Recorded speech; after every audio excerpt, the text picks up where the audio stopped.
Naiz irratian, bigarren kafea.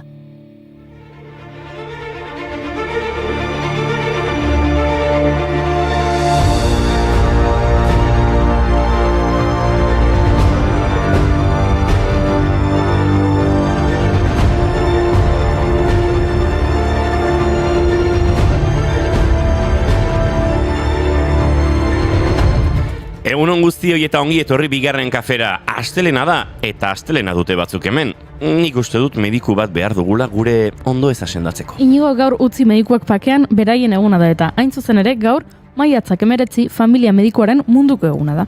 2010 urtean familia medikuen munduko erakundeak WONKak egun hori sortzea proposatu zen. Munduko osasun sistemetan familia medikuek duten garrantzia eta ekarpena nabarmentzeko. Aurten honako lelo hau aukeratu dute. Erresilientzia mentala eraikitzeko mundu aldakor batean. Horrela, familia medikuntzak osasun mentalaren eta erresilientziaren alde egiten duen papera azpimarratu nahi izan dute. Beraz, hemendik besarkada bat familia medikuei. Argazkietan ondo nagola saltzeko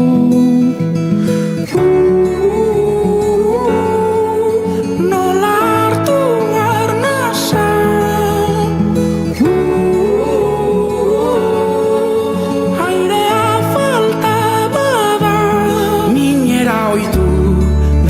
ezin du zein eroso. Gure astelenari buelta emateko badakit edozein medikuk zer gomendatuko liguken. Gorputza mugitzea. Eta gorputza mugitzeko musika behar dugu. Beraz, Inigo, hartu trikitixa, June, hartu panderoa, Maurizia, hau, zure batik da. Gaurko egunez duela 37 urte zendu zen Maurizia Aldeiturriaga Zabala, pandero jole eta abeslaria. Zeberioko egia auzoan jaioa, 9 urte bete berritan basurtura joan zen neskame, tratante baten etxera. Handik 3 urtetara jaiegun eta festetan herriko plazetan panderoa jotzen hasi zen. Erreferente hutsa izan zen Maurizio. Emakumeek ere jaietako musika emanaldietan parte hartzearen alde borrokatu zen eta plazarik plaza ezagun egin zen.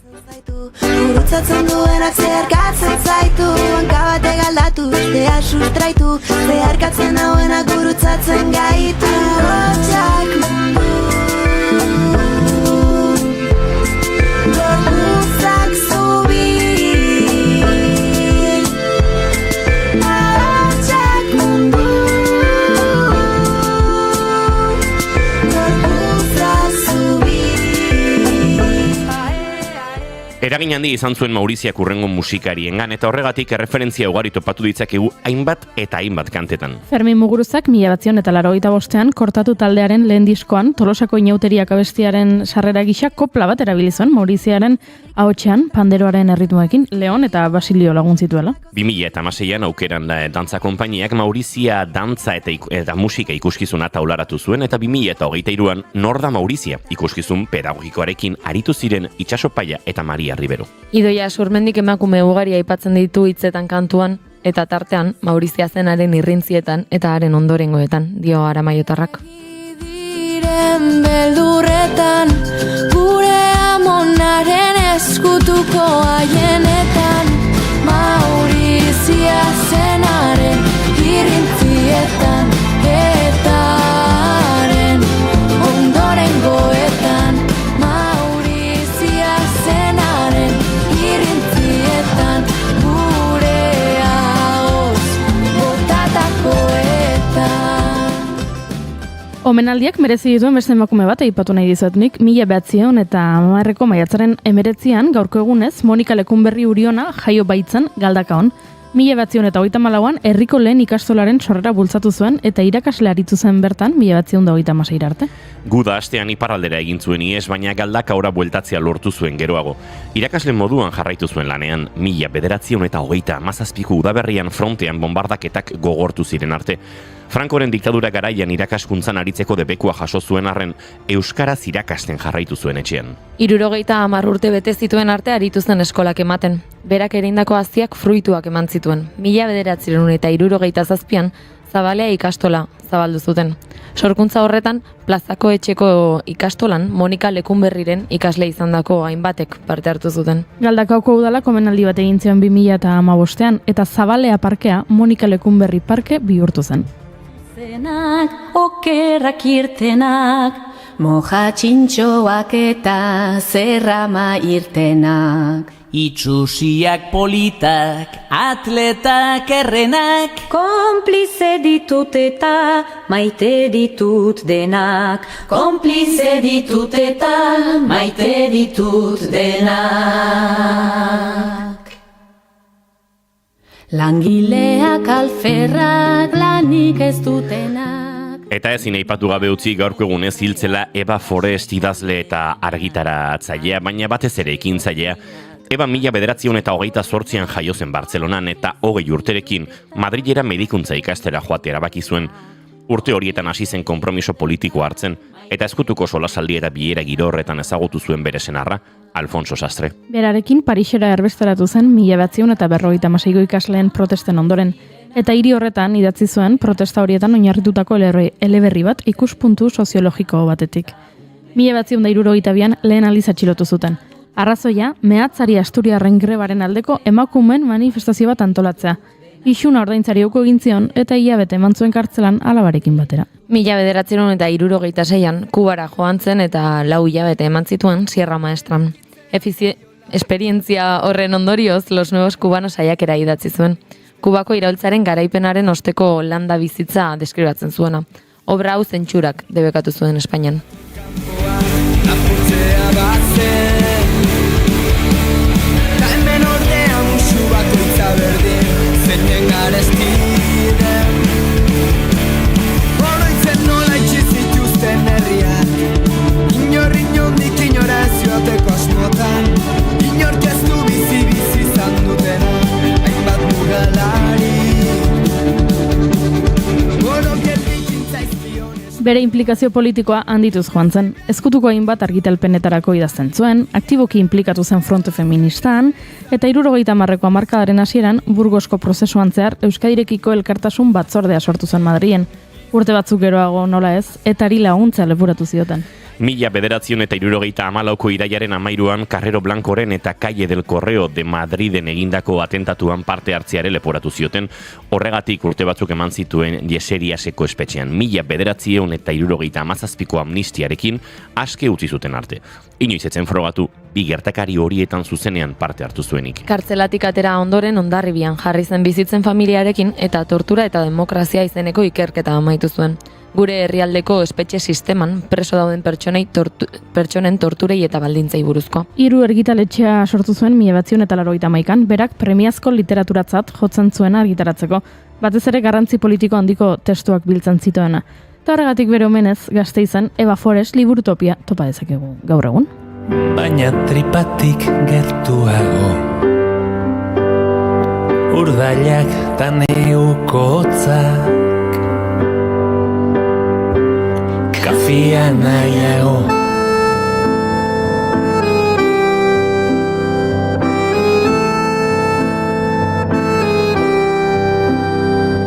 izan ala ez izan liburu zarren peskiza. Gasteizera joango gara zuzen ere, Josune Belez de Mendizabalek Hiriburuko kaleen izenetaz hitz egin nahi digu. Badakizue, kaleen izendegiak asko esaten digula, historiaz eta memoriaz. Puri-purian tarteaz gozatzeko aukera ere izango dugu, eguraldi txarra omen dator eta horretarako, zinema aretoetan eta mantazpian babestea bezalakorik ez dago. Telesail eta pelikulak komendatuko dizkizuegu beraz. Goldo Michelena beka esleitu diote Maialen Jimenez Garaialderi eta arekin arituko gara egingo duen ikerketaren inguruan. Orduan, asa gaitezen. Astelena da bai, eta olaien ziartek dioen moduan astelenetan bizitzeko gogoa edukitzea iraultzailea da. Beraz, goazen, iraultza egitera. Eta goazen maite ditugun gauzak zuekin elkarroan atzera, energia positiboa behar dugulako hemen. Entzuleok, maiatzak 19 ditu gaur, energia positiboa, euria, gauz asko zuekin kafean bustitzeko, eta horrengo 2 orduetan hemen garenak behintzat bat egiteko asmotan gabiltza. Gora bihotzak, hola, konbentzimendu ondirik gabe esan da bada ere,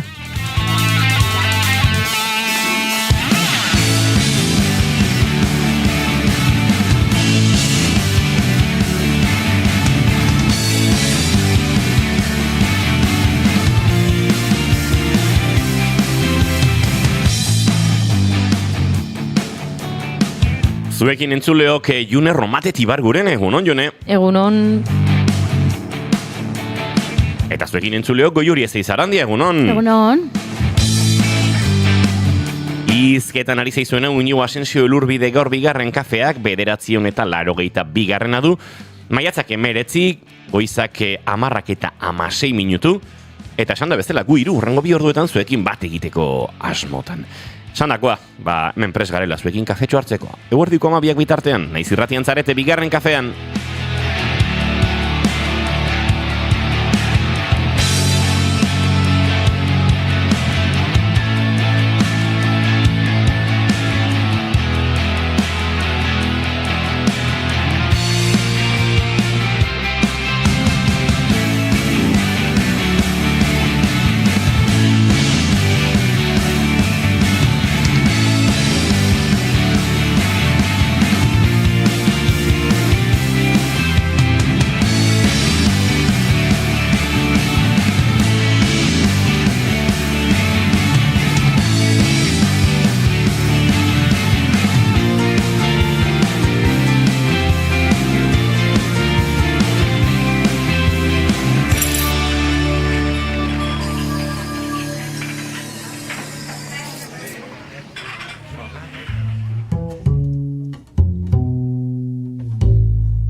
Iarrapatu nau gertu igaroen kortxeak zer galara ziote dit nahi dudan alotzeak. Bea Surmendiren Euterpe kantuenekin abiatuko dugu gaurkoa, Aramaio Arra, laizter izango da gainera bigarren kafean gurekin entrevista akustikoa osatu eta kafe hartzen, eta guk maite duten tartearekin abiatuko dugu. Gaurko saioa ere, nik gauzat esan behar dizuet, egin behar dut pixkat, nola izango litzateke. Espainiako botere banaketa eskaixarekin gertatzen daba. Bai, zuke zerbait aurrera atera nahi dutenean, alderdi popularrak edo alderdi sozialistak, partidismo espainolak, epaileak eta pixka bate nola baite kokatzeko, aukeratzeko, joera izaten da, ba? Eta gizuen nora iritsi nahi dudan. Ez, hori da kontua, Hau da, txatan inguruan. Konturatzen ari naizela, gorkak gure dantzak baloratzen dituenetik, hemen gauzak nire kontra daudela. Bueno. Eta pentsatu dut epaia aldatzea. Ados. Hori egin dezaket... Ez. Bueno, egia Oso dago orain txuertan. Egia da ez daukagula araudi edo erreglamendurik. Ez da, lehiaketa honek, txapelketa honek ez dauka ofizialtasunik. Hori da. Gure koreografiaren txapelketak diot. Nahi dut pixkat izan, ez da, alkatearen lehengusua. Alkatearen lehengusua izan nahi duzu? Bai, ez egin gabe aurrera ateratzen diena bere gauzak. Bai, pixkat kontzeptu bezala ez, alkatearen lehengusu. Bai. Nahi dut kokatu hemen norbait, tartika, dantzan irabazten duela esaten duena, gorka, horrela. Eta nondik aterako duzu? Kusiko dugu, bentsatuko dut. Igual gorkari gure 1000. Saiorako proposamenen bat egin da lortuko dutura konbentzitzia. Agian oposaketak egin behar ditugu. Oposaketak. Lan poltsa bat atera, eta izena eman dezala koreografiaren epaile izan nahi duen edo nork, gero guk aukeratuko dugu. Hemen gorkak dio egunon, astelenen bixamona daukat. Nire maite duta da, asteburu martxoan bertsoa lagunekin bazkaria ederra eta ondoren eitzako jaietarako, eta gero bertso bat botanun jendearen aurrean. Erki izan, eske gorkaren asteburuak... Lasai bat. Eta dio, 1000. Saioan bota barko dut, ez? Gorka, igual, utziko dizugu bertsoa botatzen, gero, topa egiterako orduan. Hori da. Ze, akaso, bertsolari ontiren bat ere gurean izango da, gorka, eta orduan, utziko diogu berari, eta gero zuri, txampainarekin topa egiterakoan.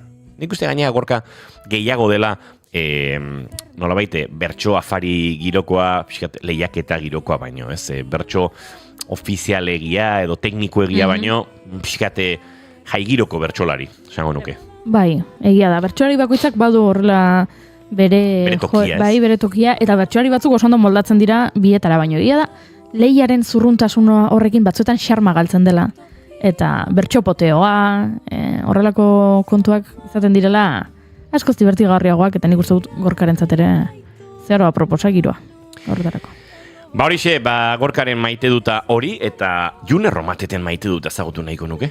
Ba, nire maite duta, larun batean izan nula, pixkat maiatza iristen den momentuan, kirolen eremuan hasten da, denboraldi bukaera iristen, eta larun bata izan zen pixkat agurrez betetako larun bata, bai futbol partidat ikusi nuen, eta bertan agur nahikotxo izan ziren, haiek denboraldiarekin batera, 5 pertsonak utzi egite zutelako taldea, baina nire taldean ere egon zen olako agur bat, taldeki batek urte batez behintzat oraingoz eskubaloia uztea erabaki du, eta egia partida etzela partida erresa izan, galdu genuen eta bagenekien galduko genuela, baina partida bukatu zen momentuan horrek berdin zuen.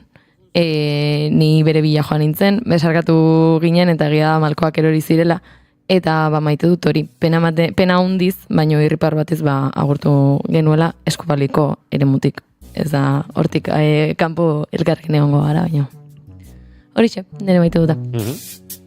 Ella se ve bonita, que a veces le vaya mal. En los ojos una sonrisa, aguantándose llorar. La espuma de sus orillas parecieran de champán. Son alcohol para las heridas, para la tristeza bailar. Son alcohol para las heridas, porque hay mucho que sanar. Bai, hementxe diokerrek unon gaztiak eta Gorkak nahi dezutena, bai, ni bertso poteoako, hori da, Gorka, horre fitxatu da zaude. Goiuri, zinezure maite duta? Begira, mugikorratera dut, ze hemen oraintxe, duela 10 minutu ikusi dut gauzatxo bat, eta esan dut, hau izan daiteken ere maite duta. Badakizuen orden Laura Escanes? Bai, noski. Laura Escanes da influencerra, Kataluniako telebista publikoan TV3-en aurkezten du Travesa izeneko mendiko lehiaketa moduko bat, aurkezle, influencer, horrelako kontuak Kataluniakoa da, bera. Eta neska, nahiko gaztea da, Laura Escanes, eta dauka alaba bat. Eta dibortziatuta dago, eta orduan, alaba egoten da batzuetan Laurarekin, eta batzuetan Lauraren senar ohiarekin. Eta aste hontan, dirudienez, Laura egonda non baito porretan, eta argazkiak igo ditu. Eta jarri du, aste hontan, hemen txeibili gara ez dakizer, bizikletarekin gora, bera, horrela, eta argazkitxo batzuk.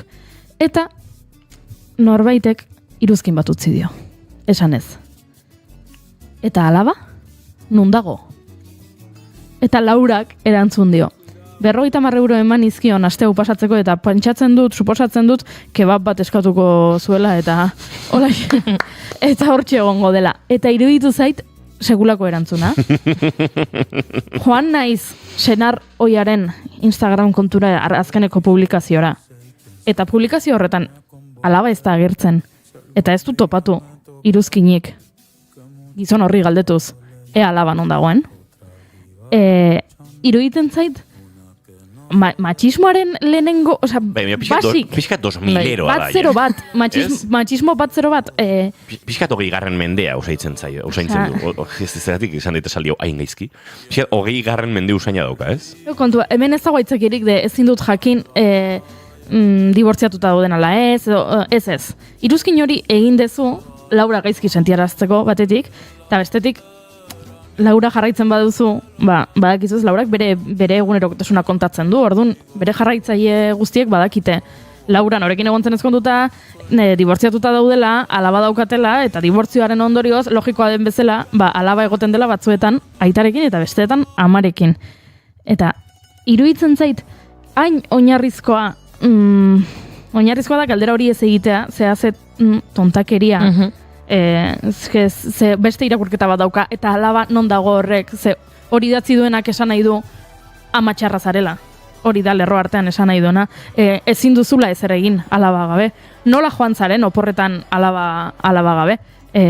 Ama bat ezin dela joan oporretara alaba etxean utzita edo alaba senarrarekin utzita bakarrik edo dana dalako iruditu zait oso erantzun ona. Non dago alaba? 50 euro banizkion eta pentsatzen dut kebab bat eskatuko zuela. Iruditzen zait erantzun graziosoa, ona eta pixka bat horrela zaplasteko modura baita ere eta horixe. hori nire maite duta, bere erantzuna, ez dut maite horrelako iruzkina usteko beharra sentitu duen pertsona hori, ez dut bat ere maite, eta orokorrean matxismoak bultzatzen duen joera hori, pasaden astean hitz egin genuen Alison Hargraves mendizalearen inguruan, eta berak ere, Everest xerpari gabe eta oxigeno hori gabe igozon lehen emakumea izan zen, Alison Hargraves, eta lortu zuenean, kontatu genuen ez, hemen prentxan lerroburuak ez zirela sekulako balentria lortu zuela edo txalotzen. Prentxak ere, esaten zuela, nola egin dezake, bi aurren ama batek, horrelako arriskua nola harlezake, berestera joatea, eta gero nik ez ditut ikusten gizonezko mendizalei ez dizkiete prentxan galdetzen, semeak nun utzi dituen zera Katmandura joan denean. Duela gutxi guzunen bideo bat egin zuten horrelako emakumezkoi egiten zaizkien eta egin beharko litzaizkieken galdera sorta bat gizon kirolari, goimaiako gizon kirolari. Eta galderak ziren pixkat, aizu nola daramazu pixua hartu izana? Edo, oso guapo ikusten zaizu gaur, zer egin duzu? Eta horrelakoak, ez? Ze kaltzontzio mota erabiltzen duzu kiroleko arroparen azpian. Eta horrelakoak, eta aurpegiak ziren what the fuck? Bai. What the fuck?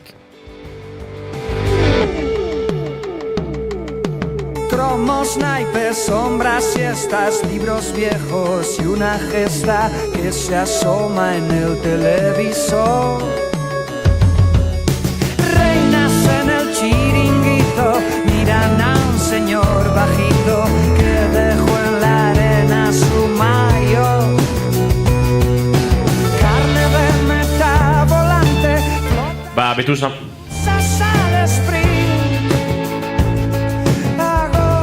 Betusta Morlaren kantu hau entzuten ari garela, Tour de France izeneko kantua, nire maite duta ziklismoarekin lotuta. Egia esan, gustoko dut asteburu honek eman didalaia uda usain asko. Batetik emakumezkoen itzuli egiten aritu gara hemen naiz irratian, Julen Goikoetxea eta biok. Itzuli ederra izan da, antxe Demi Bollerin eta Misha Bradbull, emakumezko ziklismoaren izarra hundi diren bioien arteko lehian, akaso pixka bat protagonismo gutxirekin etxeko taldea, laboralkutxa, eta horran esan Esteban eta oso ostolaza, baina gozatu dugu itzuliarekin, gozatzen ari gara giroarekin, Italiako giroare gertatzen ari delako, nik asko estimatzen dudan, osko maite dudan ziklista batek atzo aspaldiko partez garaipena lortu zuen, bot bana hartandiak, eta oso polita iruditu zitzaidan ikusten nola iritsi zen helmugara, bere semeak antzeuden, hiru metxiki ditu. Eta oso onkituta zegoela bera, azken aldian psikologikoki ere uste dudalako sofritu duela, ez garaipenak lortzeko eta bar, eta antxe nola emozionatu zen bere aurrak antxe helmugan zeuden hartan, eta polita iruditu zitzaidan. Baina batez ere pozaman zidan bera irabazten ikustea.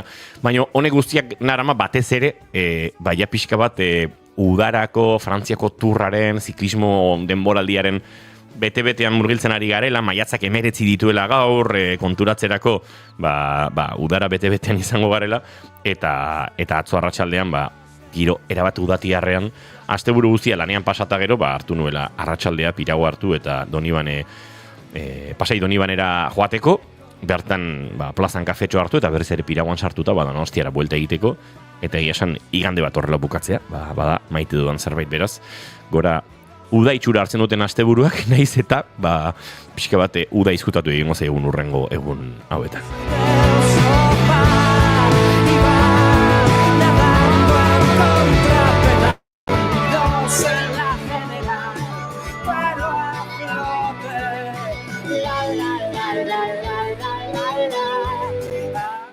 Eta bagoaz poliki-poliki Josune Belez de Mendizabale agurtzera, gaur, uste dut, oraindik kafe hartu gabe dagoela, Josune Belez de Mendizabal, Fernandez de Garaialde, egunon?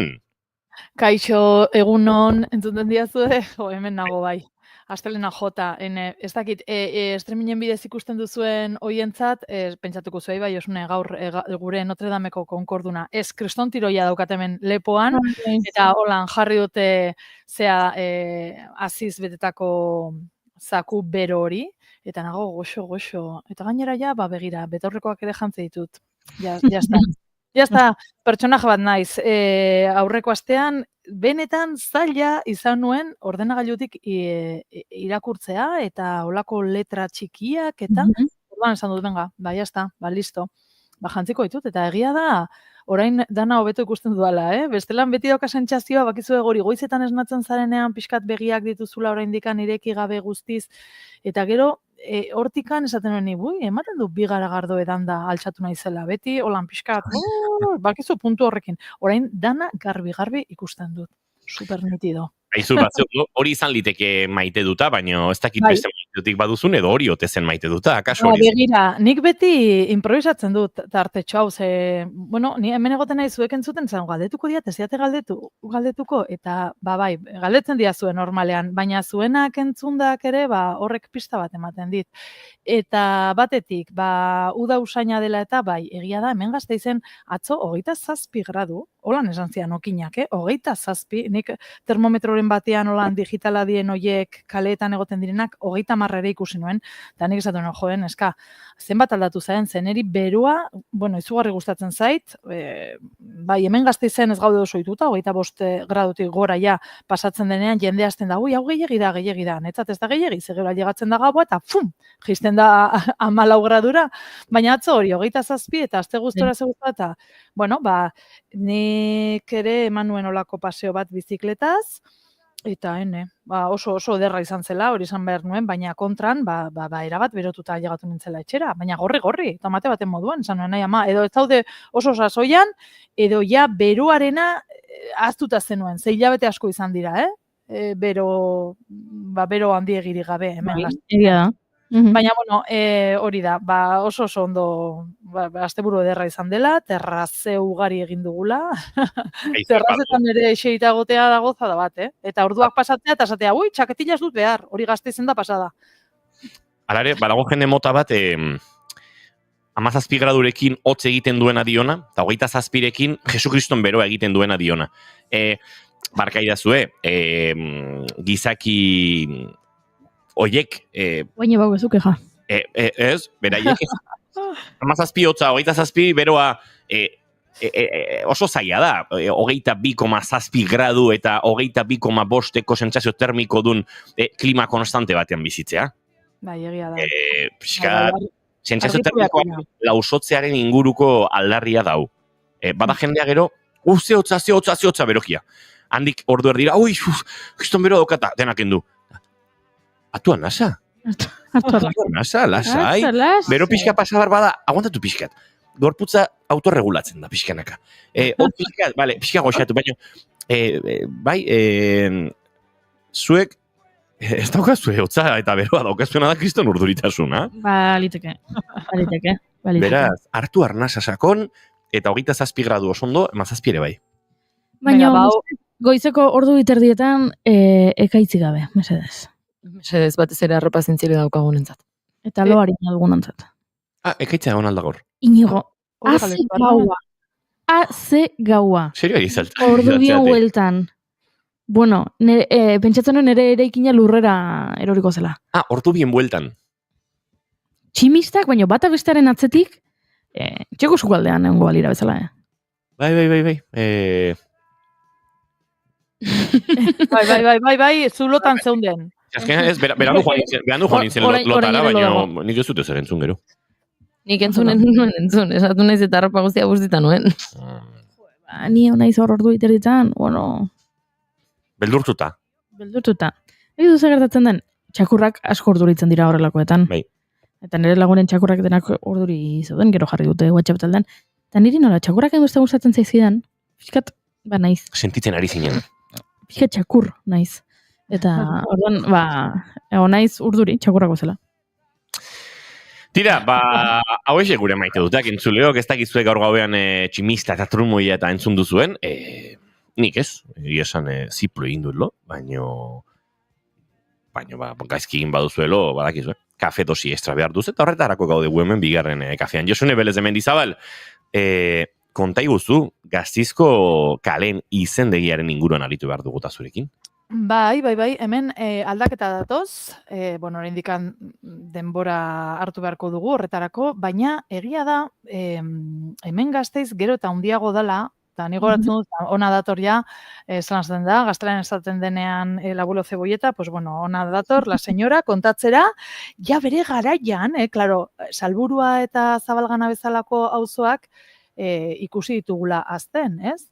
2001ean hasi ziren, eta claro, hoiek dira ja, pues, Gasteizko periferia, bueno, periferia esan nahi dut, claro, erdigunetik ara, badaukazu tartetxo bat, naiz eta, bai bizikletaz, bai tranbiaz, bai beiz, bai oinez, hau ez da ere Bilbo, ez da Bilbo handia, nahiko manejablea den, hiria daukagu, baina bai hazi dela asko. Eta hazkunde horrekin batera, ba, askotan paseoan noanean, eta hau nere burutik ere hitz egingo dut, ba noa pixkat begiratzen ze kale berri dauden, edo pasatzen ari naizen kale hoien izenak, eta esaten dut, jo, ba ez dakit nor den hau, ez dakit zein den bestea.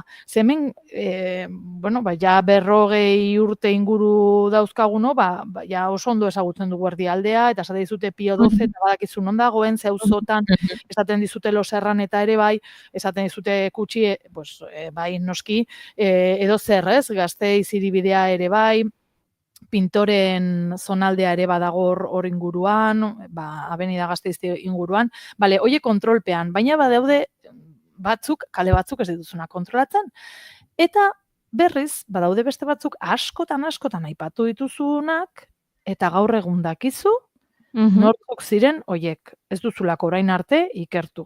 Eta esaten duzu, ai ama, benetan, bueno, ba, hori da pixkat gertatu dena aurreko astean, kontatuko dizuet.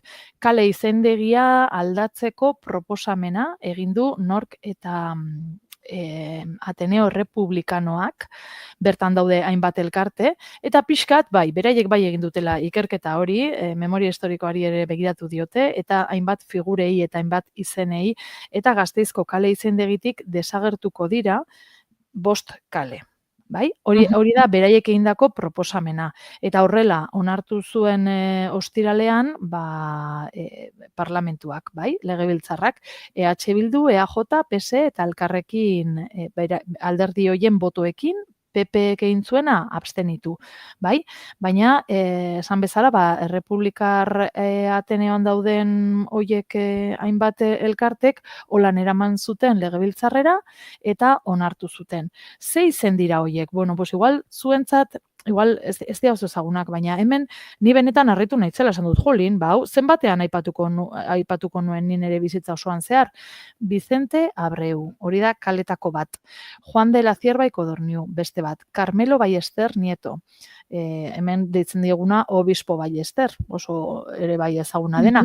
Jose Lejarreta eta beste 5. bat, Carlos Sáez de Tejada. Hoiek dira izenak, hoiek dira pertsonak, eta horiek dira kaleko izendegian agertzen direnak gaur egun Gasteizen.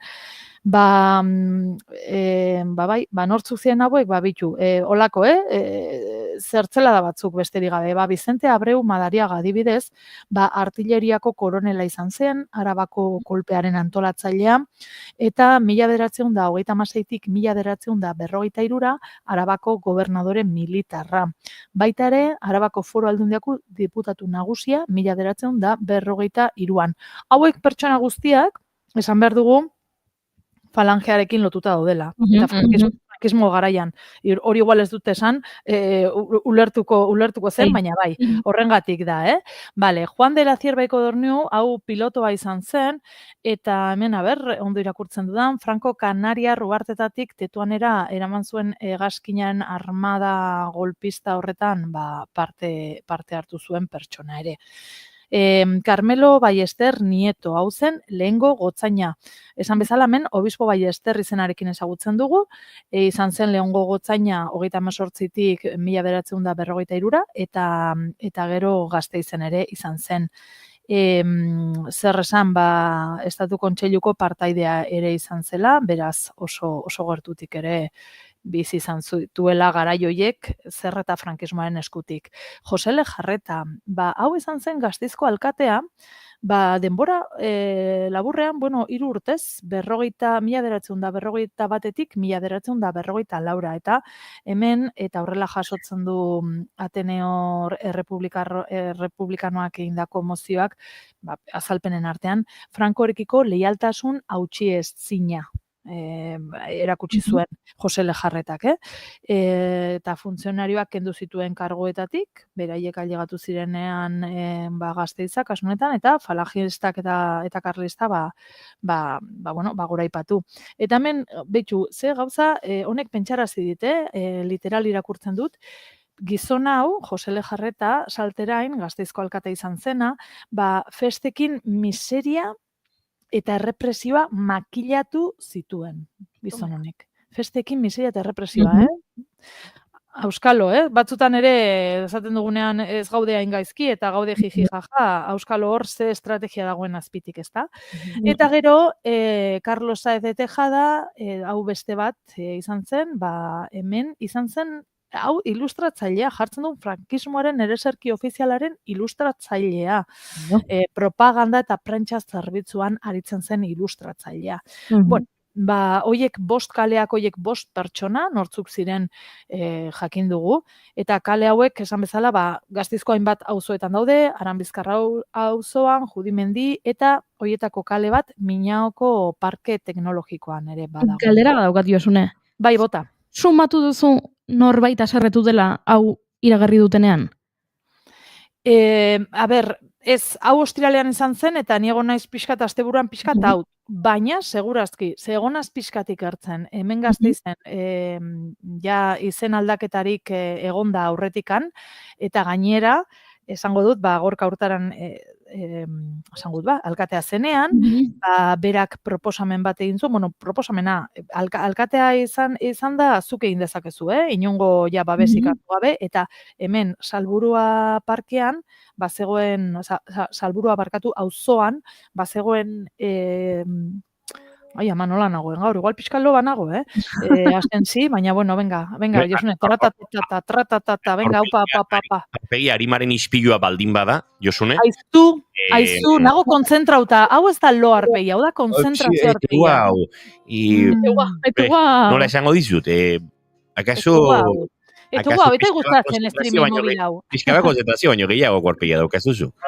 Zazpiterrietatik nabila dantzan, baina benetan... Goize gordu bitan trumo jantzuten ari zinen, eta zazpiterritan dantzan ez zuzururik egin, Josune. A ver, bai, behatzi orduen ditut lo. Nerea da pasote. Lotxada. Mejokoa pasadu. Ez que nik ez dakit, nahi zizte intzia nolako erle zelan da, ez euliak edo txikitan, edo auskalo, baina bai, lo pilo bat egiten dut. Bale, orduan, Goiurriren galderari erantzun nahi. Somatu dudan, jendea haserretu den aldaketa honekin. Bueno, ni joan beste gertakizun batera, eta zen hori, 2020an inguru, Gorka Hurtaran orduan zela bera alkatea, berak alkate moduan, erabaki zuen Juan Carlos I avenida, Salburu auzoan dagoena, aldatzea. Izen hori kentzea, errege emeritoak hainbat iruzur eta ez dakit zer eta eta erabaki zuen horren ondorioz kentzea. Eta zer jarri? Martxoak 8. Orain horrela ditzen da, hori, bai? Eta ikusi dut, egonaz pixka saltxeatzen, web horrian eta, claro, aukera, erabaki baino lehen, aukera zegoen, hiritar moduan zuk zure zeak egiteko. Zure aukerak edo zure proposamenak, ez? Eta egona izan hainbat irakurtzen, eta batean jartzen zuen, bai, proposamena zein eta Avenida del Generalísimo.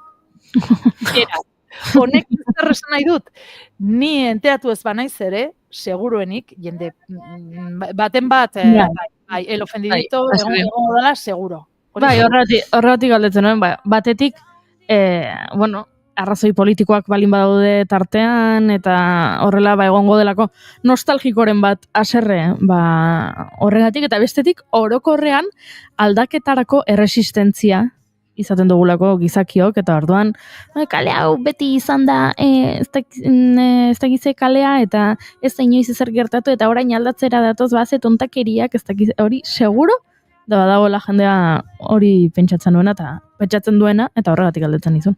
Bai, bueno, datu holan, iturririk gabekoak, baina, bueno, hori jakinda, suposatzen dut beti egongo dela norbait, eta orain nahi nezela pixkat hola memoria egiten, garai baten, nik uste etxean holan entzun dudala, igual da horrela ditzen zala kalian eta listo edo jendean artean, baina Avenida Gasteizko hiribidea, hori aurretikan bazen Avenida del Generalísimo. Orduan, bueno, aldaketak ere izan direla urteetan zehar, baina, bueno, igual pixkat, holan danok gasteiztarrok daukagun argiena da hori, ez? Juan Carlos lehena izatetik, martxoaren 8 izatera, Gorka Hurtaran alkatea zenekuak egindako aldaketa hori. Eta honekin ze kontatu, pixkat mozioan, Ateneo Republikanoaren mozio horretan, arrazoitzen zuten, kale izendegi hori aldatzeko arrazoietako bat zela, baser eta mugimenduko agintari edo goi kargaudun gisa egindako kudeaketa erabakigarria izan zela gerra edo diktadura sendotzeko, eta hoiek nolabait ez dela koherentea diktadura gaitzestea eta diktadura sortu, legitimatu eta sustatu duten agintariak hor izatea mirespen moduan edo kaleak eta zerbaitengatik ere jartzen dira, ez? Zerbait ona egin dutelako gizaki horiek edo pixkat gogoan izatekoa, baina hau hain justu ere aipatutako 5 figura horiek kanpora. Noiz? Bueno, antza urte eta erdiko denbora hartu beharko duen erabakia da. Orduan, bueno, erabaki hartuta dago esan bezala legebiltzarrean, baina orain hori gauzatzeko urte eta erdiko denbora tartea izango da. Alaxe, beraz, hori Gasteizen, azkenetako berriak. Noski, lehen aipatu dugu, kale izendegiak memoria eta historiari buruz asko zaten duela, beraz, haizu, ni aldaketen alde, beti horrela argudiatuta bali badaude, eta gauzatxo bat esan dizut, jendea erraz ohitzen da izen berrietara baita ere, Nik nire gurasoek hemengo Tolosako kale batzuei izen batekin deitzen diete, eta nik beste batzuekin, eta ulertzen gara, hori batetik, eta bestetik aldaketetarako azkar ohitzen gara, eta kale horiek izen berriak egiko dituzte, eta izen berri horiek segituan barreratuko ditugu, eta beste gauzat esan behar dizuet. Ez baditugu barreratzen, ez da zer gertatzen, ze esango nuke, geroz eta kale izen gutxiago ezagutzen ditugula. Nik esango nuke ja jendeak normalean ezakizkiela. Ez zitula, ez? Kaleen izenak ez zitula ikasten jendeak orokorrean. Giatzen garela, edo agian bertan dauden taberna, denda, eraikinengatik, edo ez dugula hori ere behar, ze ibiltzen gara mugikorrarekin eta Google Mapsekin, eta zuk jartzen duzu, joan nahi duzula, ez dakit, miren arategira, eta ez duzu idazten kalearen izena. Bai. Ez? Araba etorbidea. Bai, nahi duela gutxi gaina pasazitza da, kale batetik pasatzen ari nintzen, eta, bueno, gizonezko bat zegoen lurrean erorita, eta emakume gazte bat laguntzen ari zitzaion, eta nahi zen telefonoz bat dira deitzen, eta etzekien kaleak nola izena zuen, eta antzebilen kalearen kartelari begira, eta ni sartu behar izan nintzen esatera, hau, Alfonso, gainera, niretzako, nire familian beti izan da Alfonso Xi, delako Alfonso Amaika, baina nire familian beti Alfonso Xi izan da, eta ansartu behar izan nintzen nik esatera, banekielako nire etxe ondoan dagoen kale bat delako, baina nik esango nuke orokorrean ez dakigula ja kaleren izenik.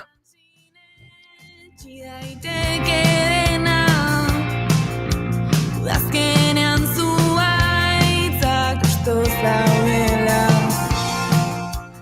Iunpetan ulertu behar omen da Hau da honena Hoi gertatzen zait beti, noanen kopiloto moduan kotxe batean, eta beti pentsatzen dut, ni ez naiz inoiz fijat, karteletan ez ditut irakurtzen, errepidekoak. Eta orduan ez dakit nagoen AP8, N271, ez dakit ze errepidetan nagoen inoiz. Nik ez dut gidatzen, eta orduan, ez daukat ohitura hori, eta ez ditut errepiden izenak, autobusten izenak ezagutzen, eta orduan beti norbaitek imaginatu inigorekin noala kotxean. Eta bagoaz kotxean, eta pentsatzen dut, ai ama, orain istripu bat edukiko bagenu, eta telefonoz deitu beharko banu larrialdi zerbitzuetara, ez nuke jakingo esaten nun gauden. Osea, ez dakit ze errepidean nagoen, eta beti pentsatzen dut, fijatzen hasi behar naiz, bapatean hori gertatzen zait bidaia guztietan, eta etortzen zait burura, Goiuri, hasi fijatzen, behintzat inguruan ikusten dituzun, agian enpresak edo horrela, eta orduan, deitzen duzunean, haien ez duzu jakingo, ze errepidetan zauden, ez da errepidoren norantzkoa zein den, baina esan dezakezu, oraintxe... Hierros Manolo dago men ondoan. Hierros Manolo dago. Bai, eta bat dikoak esango dizu, ja, oso ondo, maja, eta non dago Hierros Manolo. Hore, berak begiratu ezake Googleen. Bai. Hierros Manolo non dagoen. Proposatu duzu trivial bat, ez? Goiuri trivial bat egitea. Piskat, Nun. Hierros Manolo eta... Eibarko Decatlonen artean Oida, dago. Eibarko Decatlonen artean dagoen errepidea, baina ondokoan. Claro, eske hori da gertatzen zaidana. Ni abitzen naiz Tolosatik, eta imaginatu noala Barakaldoko Ikeara. Eta igual istripua eduki dugu alegi pasata, eta nik esango nuke, Tolosatik Barakaldora bidean. Eta Oetaki nola interpretatu, gauza? Ni joago Goiuriko kotxean mazpara. Gauza, esan izut, Goiuriko pilotu bezala egiten duena da, tematzarrak jarri. Bai, bueno. Berik abestia jartzen ditut, eta gero-gerokoak. Bai, abestia jartzen ditu. Gero Google Maps eskutan darama eta bisatzen dizu Ordu erdi berandugo. irritera berandugo, ostras, handik zan. Baina, txofer onak aukeratzen ditut, ez egoteko inoiz horrelako egoera bat. Hori da, txoferrak aukeratzen ditu Google Maps behar ez duten horietakoak. Hori da, eta listo, bai. Ez hori kontatu nahi nizuen, ze agian entzuleren bat sentituko da identifikatuta nerekin, eta bueno, ez gaude bakarrik, baina. Identifikatuta sentitzen naiz, Goiuri ez zaude bakarri, baina beitu, nik bai izan nuela behin istripua, ene batean, justo legorretan, ni joala Miramonera lanera, eta hor, egon zen istripu bat, eta justo bira hartu, eta hor ikuste dituzu kamioiak kotxeak eta dana geldi, eta zuk frenatu nahian, eta, segurtasun distantzia hori eramalako, eta dana ondo, baina azkeneko momentuan, esan nuen, normalean ze gauza pizten diren barruan, uala ezkendu beti esaten dute, ez? Istripua dagoen, eta atzetik entzun nuen, eta esan nuen, ostia, datorrena orain, barkatu. Bai, hori, pum, eta bai, tajo ninduen atzekoak, eta jarri nintzen, nire burua horrela ez dut sekulan ikusi, ansiedate batekin, ikaragarria. Eta ordutikan, hori zen egunero lanera egiten nuen bidea, orduan banekien, ene batean joala. Baina ordutikan, nik badaramat hori piztuta, zeniaren nahiko despiste naiz eta ni gidari izan, badago zerbait nire barruan eramaten nauena, eta beti amaitzen dut ondo, baina batzutan ez duzu hori, AP bat, A8 berdina da, P kentzen badiogu 8 ken bat 7. Lio, tío. Oso lio. Igo ustut, agur esan behar digula Josuneri mareatzen ari delako, Bai, mareatzen ari gara biodramina. Aber entzun, gaurko proposamen bat, bai? Bakizu hemen maiatzean poetak daudela ugari, eta gaur, iakan, Izaskun Arruen, kulturgunean izango dugu itzalen tektonika. Nortzuk holtza gainean, Itxaro Borda eta Joseba Irazoki. Eta, 7:30 izango da, irakurri dudanaz, hauxe poesia bilduma bat da, Itxaro Bordak iaz kaleatutakoa, eta, poema horiek abiapuntua hartuta, ikuskizun bat osatu dute Itxaro Bordak eta Joseba Irazoki. Eta gaur arratsaldean hemen izango dira Gasteizen, Izaskun Arruen kulturgunean, 7:30, edukiera bete arte, doako sarrera, libre. Badakigu hemen planak, badauzkagu, mordoa maiatza Gasteizen, badakizu, loratu egiten dela, eta hementxe plan bat, baino, esan genuen aurrekoan, webgune bat dago, ez da Josune? Plan gehiago ikusteko ez bagara iristen plan ontara. Maiatzak poetarena, orain bilatu beharko nukena, baina badago. Poetasemaio.com Webgune euskeraz jarri daiteke, naiz eta poetasen gaztelena zegoen, webgune euskeraz ere badago, eta hor daude hitzortuak. Bai, eske hitzordu dexente gainera, eta gero ikusti duzu olakoak, ez? Iaka izaskun arrue baten ez da zuzua, berezko beraien programazioa izango da, bai, baina, bueno, bestearen baitan, ez? Beraz, komeni da pixka saltxeatzea, eta astea antolatzea, edo gutxienez eguna, zerbait ikusi eta gozatu nahi ez gero, ze aukerak badaude, eta ni holan ibiltzen naiz, Google kalendarren ere bai, batzutan, holan berdez, jartzen dut aizialdia. Ai, ama, sepena neria, dana programatutan eska. Ja, baina bestelan ahaztu egiten zait. Orduan, gustoko ditudan gauzak, txak, hor jartzen ditut. Josune Belez Mendizabal, Fernandez de Garaialde, eskerrik asko, hartu kafe pare bat goizian zehar, hola... Masaje bat hartu beharko nuke, baina, hori zinek emango dit neri. Bueno, esango ditut, emaiaztu segundu bat, Fisioterapia, hemen agertzen zaizkit, mugimendu, fisioterapia eta osteopatia, hori daukazu Bukares kalean esaterako, hemen kaletegiak. Begira, badaki, Salburu auzoa. Fisioterapia Vitoria Mas daukazu Nafarroko erregen kalean.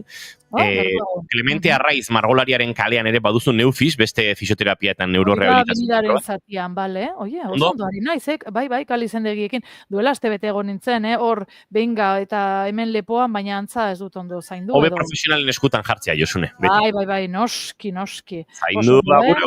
Bai, agur. Igeri nahi ura ez da gardena, zenbati bai bakarra ez aldasena, nola izan inor izan gabea, inorena. Zai gaude, gure utxunek non bete, zerten zu eta zerke, errautxek sanoi dute.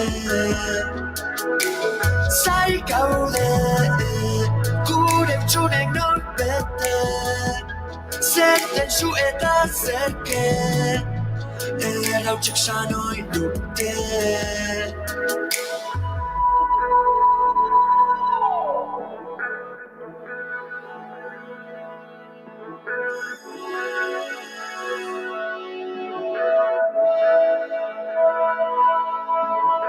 Nik dena eman izun, nire dena salbu, tazkar jarri zenun, bestian elekun, dena biharamun, bihurtzen da egun, ordezkagarriak gara. Naixarri ez dakigu, zai gaude, gure utxunek nork bete, zerten zu eta zerke, errautxek sanoi dute.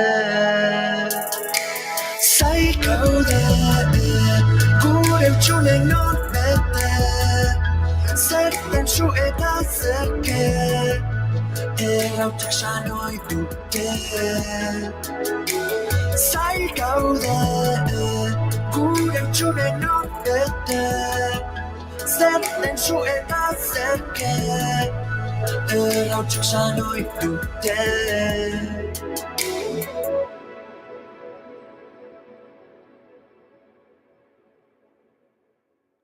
Goizeko 10:40 minutu eta gu bagoaz aurrera azken orduaren bila egin behar dugu segituan Salto Estudio zentraletara eta jarraian zuekin izango gara segituan. Maialen Jimenez Garaialde dagoeneko gure estudioetan da eta guk prest dauzkagu puri-purian tarterako proposamenak, beraz egon hor eta bagoaz segituan esan da bezala, Naiz Irratiaren estudio zentraletara.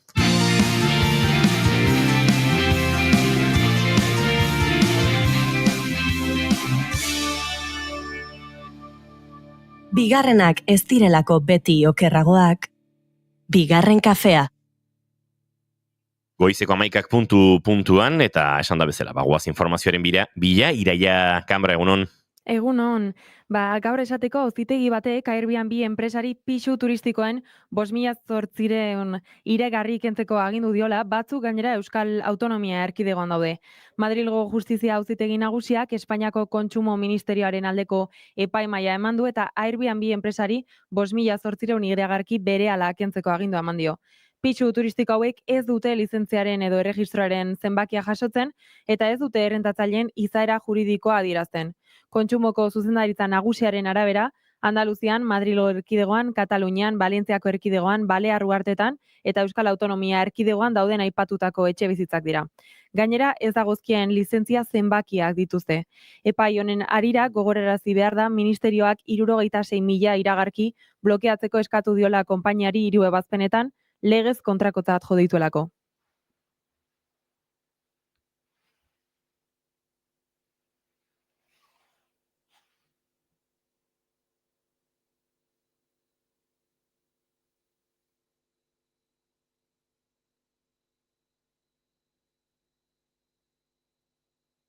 Badirudi arazoak ditugula kortea behar bezala entzuteko.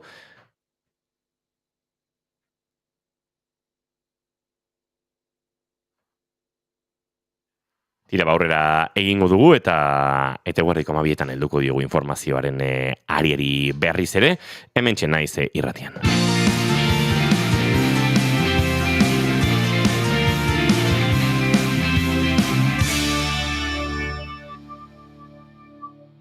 Bigarrenak ez direlako beti okerragoak, bigarren kafea. Eguerdiko 11 eta 2 minutu eta esan da bezala gaurko gure horrengo gonbidatu aurkeztu behar dizugu hementxe gurekin, naiz irratian.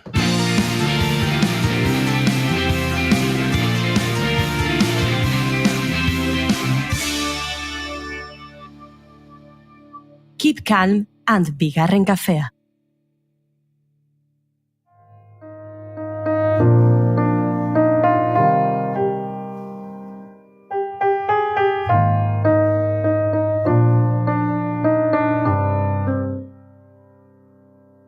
Zuregiak entzuten isilik jarraitu nahi nuke bizitza osoa. Uste dut ohitu nintzela egotera zure ondoan. Gaur euriari du nire bihotza euskorrean ta ez dakit nora joan. Gaur bihotza urtzen ari zaite zaudelako alboan. Zaindu nazazue kaitzonetan, gau bakarti eta iunetan, nora ezean. Koldo Mitxelena hizkuntzalariari omenaldia egite bere izena duen beka sortu zuten. Gaur egun, helburu horri eusten badio ere, baditu beste helburu batzuk. Horien artean euskarazko ikerkuntza sustatzea, eta baita emakumeen ikerketa lana bultzatzea ere. Errenteriaren iraganeko eta egungo egoerari buruzko ezagutza zabaltzea ere bada beste oinarrietako bat.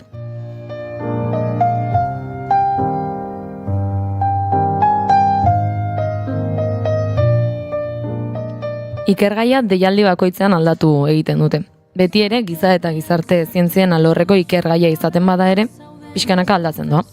2024ean deialdi berria ireki zutenean, emakumeen parte hartze soziopolitikoa errenterian, 20. eta 21. mendeetan ezarri zuten gai modura.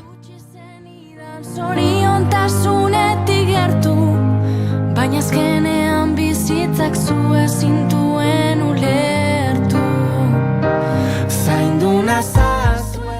Parte hartzaileen artean ordea bat hautatu behar izaten da, eta maiatzean esleitu zioten beka Maialen Jimenez Garaialderi. Horere eta errenteriako emakumeak herriko festen antolaketan, 20. eta 21. mendeen bitarteko ibilbidearen hurbilpen antropologikoa izango du bere ikerketaren lana, eta hobeto ezagutzeko bere ikerketa eta egin dituenak lehenago ere ezagutzeko asmoz gaur gurean dugu. Egun hon eta ongi etorri Maialen. Egun hon, eskerrik asko. Bale, lehenik eta behin, hemen etortzen diren gonbidatu guztiei bigaldera egiten dizkie goiurik eta lehenengo bigaldera horiek berari utziko izkiot eta gero jarrituko dugu. Nik bigaldera egiten ditut, baina bietako bakarrarekin konformatzen gara. Zuk aukeratu zein erantzun. Lehenengoa ez dira errexak, Lehenengoa da, nola irudikatzen duzun, nola gustatuko litzaizuke izatea zure hileta, zure funerala. Esan dizut ez direla errexak. Bigarrena da, orain etorriko balitz zinema zuzendari bat eta esango balizu. Zure bizitzari buruzko pelikula bat egin nahi dut. Baina pelikulan ezin dugu kontatu jaio zinenetik orain artekoa. Pelikulak kontatuko du zure bizitzako etapa zehatz bat. Ze galdera da ea zein etapa aukeratuko zenuken, gero pelikula batean ikusteko. Esan bezala horiek bi galderak eta zuk bietako bat aukeratu eta erantzunaren zaio gongo gara. Vale. Oain erantzun behar. Bai. Vale, lehenengo ahi erantzungo dut, nik uste. Temazo, Bai. Nere ustez, hileten inguruan beti egoten da askotan baitare familitan bronkak eta ber nola antolatu, nola ez antolatuta bar. Ta nik beti oso argi eukideten zerbait da, hiletak ez diela hilden pertsonantzat, bezik eta gehatzen dienentzat. Azkenean, hoiek pertsonaiek behar dute dolua pasa eta, pertsona hori agurtuta barez. Orduan, igual erantzuna da pixkat trampa, baino igual zait, nik nahi dut, gehatzen dien pertsona horiek, gustora sentitzea, behaiek behar dutena egitea ez, eta, ni azkenean ja nahi zentatuko osake. Oso ondo, beste entzako hileta. Erabat originala da erantzune. Egia da, orain arte beti jaso ditugun erantzunetan izan da, niri gustatzen zaita, eta orduan hau egotea, gustatzen zait filosofia hau hemen geratzen direnentzako dira hiletak, hori egia da. Beraz orain bai, galdera ofizialak erantzun da. Junek galdera ofizialagoak egingo ditu, orain. Gaian ondo sartu baino lehen bai galdetu nahi nizula, nola jasotzen den bekau jasotzearen notizia azkenean, ez dut aipatu, baina 15.000 euroko ikerketarako diru laguntza da. Nola jaso zen notizia hau eta asumituta daukazu? Nik uste eta askotan olakotan igual zure inguruko pertsonak zu baino kontzientego diela gertatzen diena, zezu igual gatzen zea pixkat xokta ingurukoak dia pila bat posten dienak tabar, eta gero beste alde batetik baitare nik uste, dirua ondo dago eta ilusio pila dakat, baino gehiago izan da sentsazioa de, ostra, ke marron pixkate, zelana da turkida noain, eta lana bukatzen detenean ja igual dirua disfrutatukoet, baina baingoz, dakat burua 1000 gauzekin, 1000 ideiekin, pixka bombardeo, eta gehiago lanian pentsatzen diruan baino. Ikerketa horretan sartu baino lehen, pixka bat egin nahiko nukela zure ibilbidea ezagutu, eta gero sartuko gara ikerketa horretan bertan, zuk giza antropologia ikasi zenuen, beti izan zenuen hortarako joera? Imaginatzen dut joera aukidetela, baina egia da justo antropologia dela pixkat ezaguna den esparru bat edo ez. Orduan nik egia esan enun ezagutzen. Oso argenekan beste zehoze ikasiko nula txikitatik eta azken momentuan erabaki nun ez, eta antropologian sartuko nintzela, pixkat baitare EHUko web horrian graduen deskribapena irakurtzen ez, baina gero, eta nik uste oso orokorra den zerbait dela, ze beti gradutan sartzen zenean lehenengo gunetan aurkezten eta irakaslei galdetzen dizute. Nortzara eta zergatik zaude hemen. Eta nire klasean, nire kasuan oso orokorra zen erantzun bada, ez dakit zain nahi zen hemen, ez dakit oso ondo zer den hau, eta gero nahi gabe erabakion hartu nun, eta oso pozenago egia esan, baina sartu nintzen pixkat abentura moduan, ze enekan oso argi zertzen. Eta ez jakintasun horretan sartuta, azkenean gradu amaierako lana iritsi zen, lan horretan zainketa sareetan oinarritutako bizikidetza komunitateak izan zenituen ardatz. Zergatikan gai hau? Bi arrazoi nagusi izan ziren bultzatu nindutenak. Alde batetik interes pertsonala edo, ni antropologian hasi nintzenetik beti pentsatu duten zerbait izan da, ikerketak iteako eta aukeratzeako garaian oso garrantzitsua dela, interesa baino ez bakarrik interesa, igual gertutasun moduko bat edo sentitza ikerketa gai horrekiko ez. Zientzietan askotan gertatzen da, objetibotasun eta neutraltasuna bilatzen dela ez, eta justo nik uste antropologiak honi kontra iten diola pixkat, eta azkenean hori da ez, nik uste emozionalki implikatuta zaudenean eta emozionalki gauzak mugitze izkizunean barrutikan ikerketa batek asko zobetu iten dezula, eta nik askotan hori aldarrikatzen dut antropologian ikertzailearen emozioak beti egoten direla eta egon behar direla ikerketa batean ez, kontu eki behar da baitare, gehiegi oreka hor bilatu behar da ez, baina alde batetik hori, nik bizi esperientziak diela eta edo gertutasuna sentitzen dut gai horrekiko, eta ardun alderdi akademikoago batetik ere gerturatu nahi izanun. Eta gero beste alde batetik baitare, guaintxe gizartean bizi dugun momentuan garrantzizkoa den gai badela ere pentsatzen dut, ze, ingurura begiratuta askotan ikusten dugu, kapitalismoak eta beste hainbat faktorek, gerota gizarte individualistago batera bultzatzen gaitu, eta horrek sortzen ditu hainbat arazo, dena gaude hor estres, ansiedade eta holako pila batekin, eta askotan baitaren nabaritzen dugun ikuste jendeak zailtasuna ditula orokorrean harremanak eta harreman osasuntsuak eraikitzeko, harremanak kudeatzeko, bai igual du, lankideekin, lagunekin, familiarekin, bikotekideekin, eta orduan nik uste zaintzaren inguruan hitz egitea eta zaintza lantzea garrantzitsua dela eta beharrezkoa dela. Gaia hautatuta, nola ikertzen da olako gai bat, esan edo komunitateak hartu zenituen ardatza, ze komunitate ikertu zenituen? Egia da, gradu amierako lana izan da, lan xumea izan zela, etzen gehien bat lanketa bibliografiko teorikoa izan zen, eta gero bai 3 komunitate, pixkatola kanpotik ezagutzeko aukera izan elkarrizketa batzun bitartez. Hoietako bat etxe bizitza kooperatiba bat izan zen, baina beste biak modu informalago batean sortutako proiektuak, baina bai, 3 elkarrizketa labur eta gero elkarrizketa bidean ateatako informazioa lanketa bibliografiko horrekin uztartu nun. Eta hori guztia ikertuta gero, zein dia ateatzen dien ondorioak edo ze zaintza, nolakoak izaten dira zaintza komunitate hauek?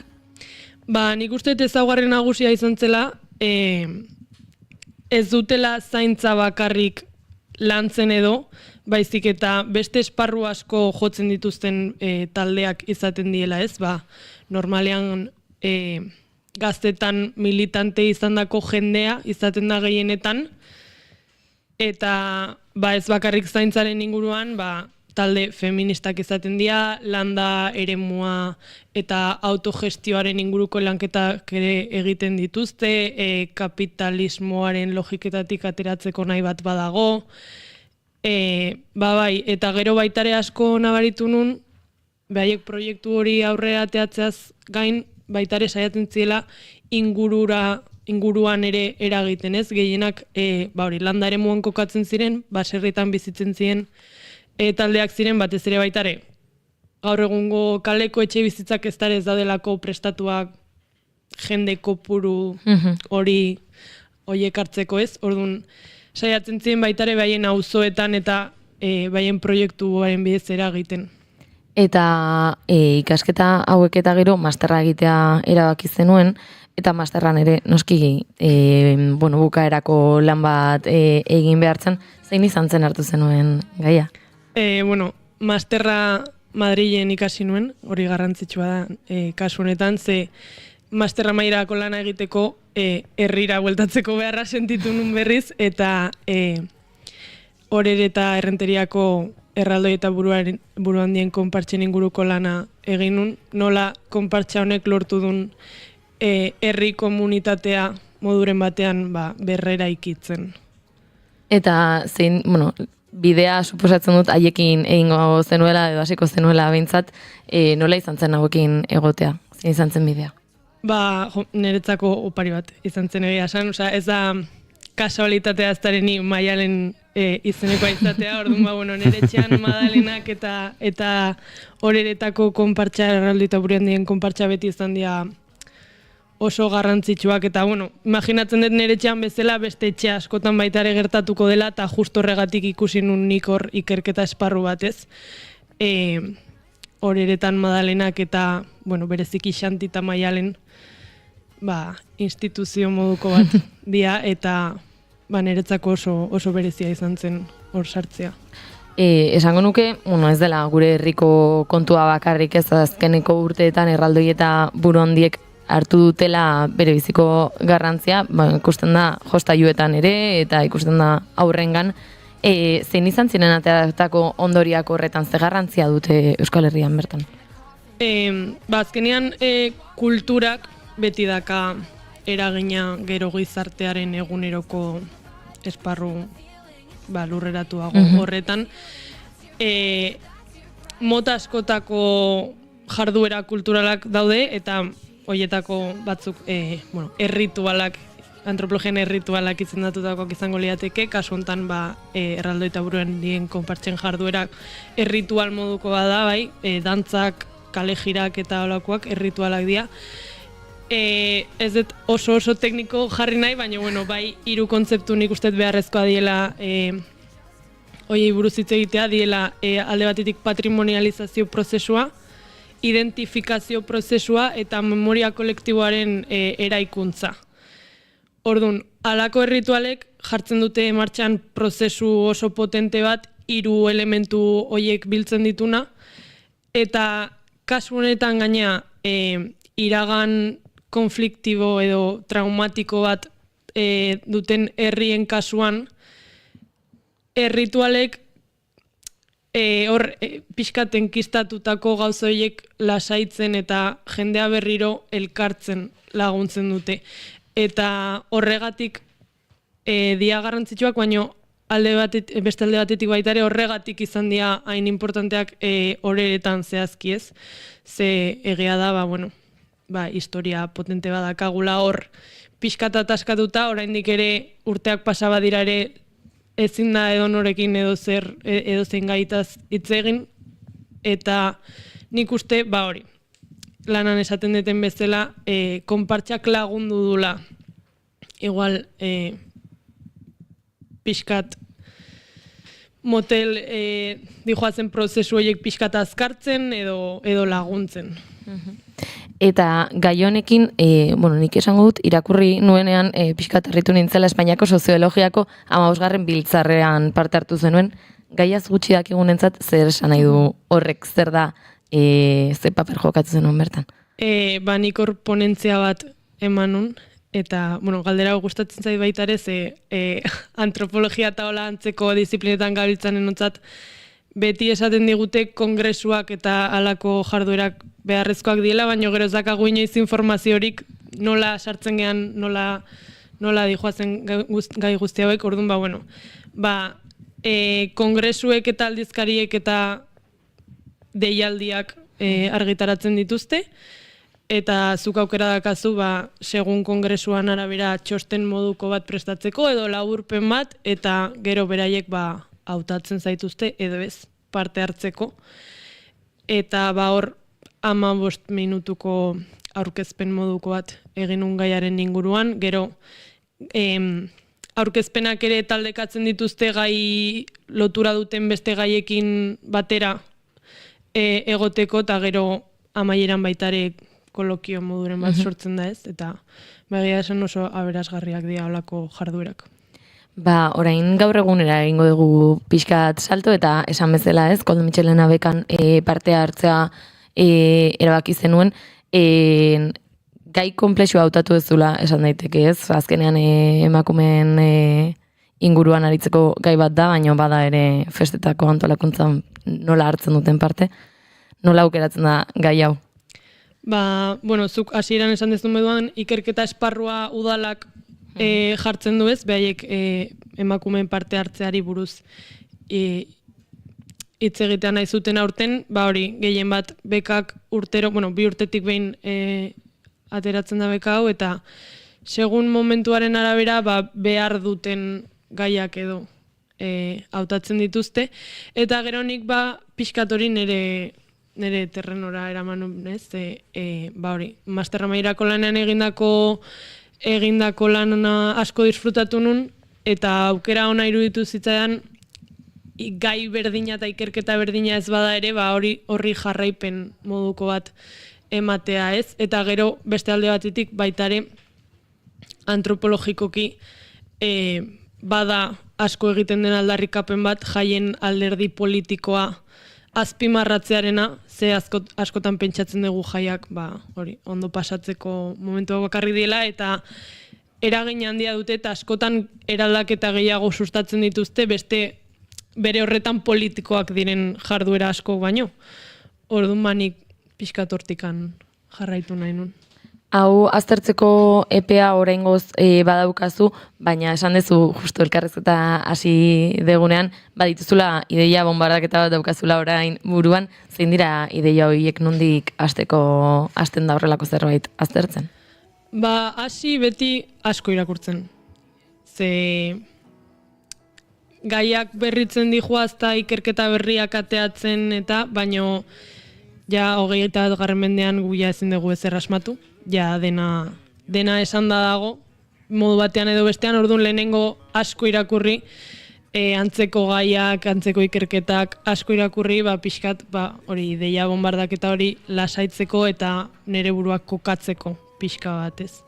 Ze bestela, eske, hainbeste frente daude irekiak oso zaila izango litzakela. Hau, 2026an aurkeztu behar dezu ezta? Bai. Nola egingo duzu bidea irakurtzen hasi eta gero, suposatzen dut herriko jaietan justu orain antolakuntzan daudenean hasiko zarela ere. Bai, 2026ko iraia urri bitartean entregatu behar dut, orduan egia da bi jai ikusteko aukera izango detela, orduan lehenengo hau izango da pixkat kontaktuan sartzeko moduko bat panorama pixkat zein den ikusi, gero hilabete batzuk eukiko ditut ikusitakoa landu eta oinarri sendoago batzuk ezartzeko ikerketari eta gero berriro hurrengo urtean helduko diot ja landalan sendoago bati. Maialen, mi esker hau dena hona ekartzeagatik nik uste jendeak orokorrean ez dakiela antropologian bertan asko gaiari buruz eta izango gara harremanetan 2026ko horretatik ze ondorio ateratzen diren jakiteko. Oso ondo, mi esker.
Bigarrenak ez direlako beti okerragoak, bigarren kafea. Goizeko 11:23 minutu ditugu, eta bagoaz aurrera. I'm an ocean of love, and you're scared of water. You don't want to go under, so you let me go under.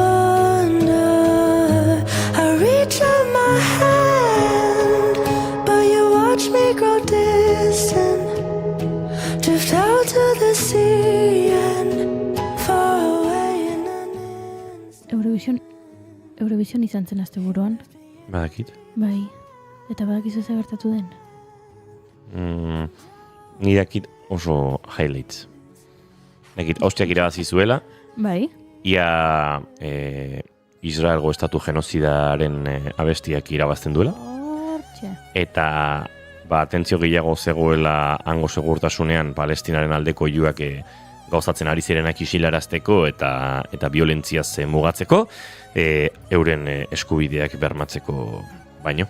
Violentziaren aldeko violentzia bizi izan duzela Eurovisionen.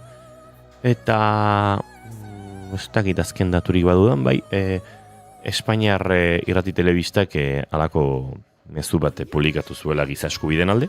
eta horrek ere polemika sortu zuela, nonbait mehatxatu zituztela hango esatariak jarraitzen bazuten Palestinaren eta Israelen genozidaren inguruko informazio ematen, botako zituztela, eta horrelako kontuak. Bueno, azkenean zerbait ez da zenteratu, nahi? Bai, badakizu. Bai, hola, zero esaten tontamentean. Bai, tontamentean. Bai, horixe, ipatu nahi nuzen entzuten ari garen hau, Austriako abestia da, abeslariak jei izena du, eta aurre ikusten zen, inkestetan eta esaten zen Austria bazegoela hortxe... Alaia Bikak hitz egin zigun honi buruz Alaia Bikak esan zuen, badakizue Alaia Bika Australian bizi dela, eta... Australian? Kanguruekin? Australian esan dut, Kanguruekin? Kanguruekin bizi da Alaia, bueno, Alaiak nahi duen lekuan topatuko du etxe bat, zalantzarik gabe, baina Austrian bizi da, eta berak ere esan zigun, Austriako abestia, ospetsu egiten ari zela, eta bazuzkala irabazteko aukera asko, eta horixe gertatu zen. Baina ez dakizu, nola, azkeneko momentura arte, ze urduri ibili ginen, Eurovision ikusten ari ginenok, ze bai gauza bat esan behar dizuet, ados nago, Eurovisioni boikota egitea eskatzen dioten pertsonekin, ez dut jarraitu orokorrean Eurovision, baina larun bat gauean esan zidatenean, ez nuen Eurovision ikusi, zuzenean idatzi zidatenean esateko Eurovision irabaztekotan zegoela Israel, orduan telebista piztu nuen. Eta begiratu nuen, ea zer, ez dizuete... Ez que moztu egiten zait mikrofonoa, itxi egiten zait eta iriki egiten zait, markatu. Telebista piztu nuen... Urbildu da ez da moztuko. Bai, pegatuta nago. Telebotoa momentu horretan esan zidatenean Israel irabazteko tantzegoela, orduan esan nuen, piztu egin behar dut. Ordura arte, boikota, ez dakit autu kontziente izan zen boikota egitarena, besterik gabe ez nion garrantzirik eman ekitaldiari, baina bai idatzi zidatenean, aizu Israel dago hor irabaztekotan, esan nuela, ui, ikusi egin behar dutea zer gertatzen den. Ze gauza bat da, Israel bezalako estatu genozida batek parte hartzea horrelako lehiaketa batean, hori ere zalantzan jar dezakegu, gertatzen da beste leku batzuetan ikusi dugu, Eurovisionen bertan, Errusiari ez zaiola parte hartzea baimentzen, ikusi ditugu beste ekitaldi askoretan, ez dakit, Ukrainako banderak Championseko finalean, eta horrelako kontuak ikusi ditugu, eta eztabaidagarria da berre horretan parte hartzea. Baina nik enuena espero zen irabaztekotan egon zitekeenik. Gauza bada parte hartze bat, eta bestea da irabaztea. Tauron, zer gertatu zen? Eurovisionen bi fase daude bozkatzeko moduan, ez? Batean badaude epaileak, eta gero badago teleboto deitzen zaiona, dala, zuk zure etxetik SMS bat bidaldi, edo deitu telefono zenbaki batera, edo dana dalakoa, eta horrela puntuak ematen dizkiozu. Israeleko abeslaria Yuval Rafael izenekoak lortu zituen 60 bozka epai maitik. Hau da, 20. postuan geratu zen. Eta uste dut 26 direla, guztira horrela... Bai, 26 dira. Bukaeran, amaieran. 20. postuan geratu zen Yuval, eta bapatean zer gertatu zen. Telebozkatik, hau da, txektik telebista ikusten ari ziren ikusleengatik, 287 puntu lortu zituela. Eta horrela, automatikoki, lehenengo postuan jarri zen. Eta orduan, alarma guztiak, nola da? Posible. Batetik, zentzu asko ere ez dauka ez, epaiek hain puntu gutxi eman badiote, zergatik bozkatu du jendeak hainbeste. Berez, atongo agontzan. Hori da, badirudi zerbait gertatu daitekeela. Israelek erosi du Eurovisionen irabazteko saiakera eta ez du lortu. Kontua da, RTV-ek esan duela, UR da radiodifusioaren erakundea, Europar Batasuneko radiodifusioaren erakundea edo dana dalakoa, RTV-ek, Radio Televisión Españolak eskatu dio UR-ri, azter ditzan telebotoak eta hausnarketa prozesu bat abiatu dezan, ea telebotoa, telebozka horren prozesua bidezkoa den, edo ondo egiten den jakiteko. Badirudi, hainbat edabidek esan dutenaren arabera, beste herrialde batzuk ere, eskaera berdina egingo diote UR erakundeari, Ze kontsideratzen dute, telebozkak eragin handia, telebozka Jesus, bada. Erabakigarria izan dela. Ez, esan nahi nuen kontrakoa. Arazo belikoek eragina dutela telebozkan, eta gero telebozka orduan, ez dela oso bidezkoa eta dena dalakoa, eta orduan galtzen duela kutsu kulturala. Hori da, esan dutena. Baina ez dakit tongo egon den, edo erreakzio bat izan den. Hau da, jarrera reakzionarioa, gertaeraren aurkako, salaketen aurkako jarrera reakzionarioa. Nola RTVek adibidez, mezu bat jarri zuen, hasi baino lehen, retransmisio hasi baino lehen, esanez, Palestinan bakea lortzaren alde daudela, ez ote den, hori ikusten ari zen bat Palestinarekiko zero sentsibilitate duen batek, esate, hau jarri dazue, orduan kontrako, orduan Israeli bozkatuko diot. Ulertzen duzu esan nahi dudana? Nik nuke esango hori eman zenik. Nik azpimarratzeko dela bastante potentea irudia aurkezleena. Ze aurkezleen arpegiak aldatzen doaz, ikusten doazen inean, telebotoak ez diela Israel gainditzeko gai izaten. Ematen doaz pixkanaka eta ikusten dute inorkeztuela Israel aurreratzen. Eta batzuen aurkezle bat ematen arpegia bada, zer datorren aurpegia, eta azkeneko momentura arte, ez zela jakin Israel edo Austria izango zen irabazlea. Tongoarena ere, niretzat garrantzitsua, tongoa egontzela edo ez kontsideratzeko, biltxia behintzat, eta hemen entzulek kontsideratu dezatela, tongo egon dena ez, baina Belgikan adibidez, Belgikako telebista publikoak erabaki zuen Israeleko abestia ez eskaintzea.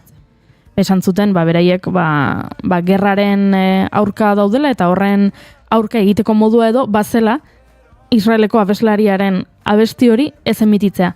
Eta hala ere, telebozkan, Belgikak, Israeli, puntu gorenak eman zizkion. Nola da posible ez bazuten ikusi emanaldia? Tongo egiteko modu asko daude.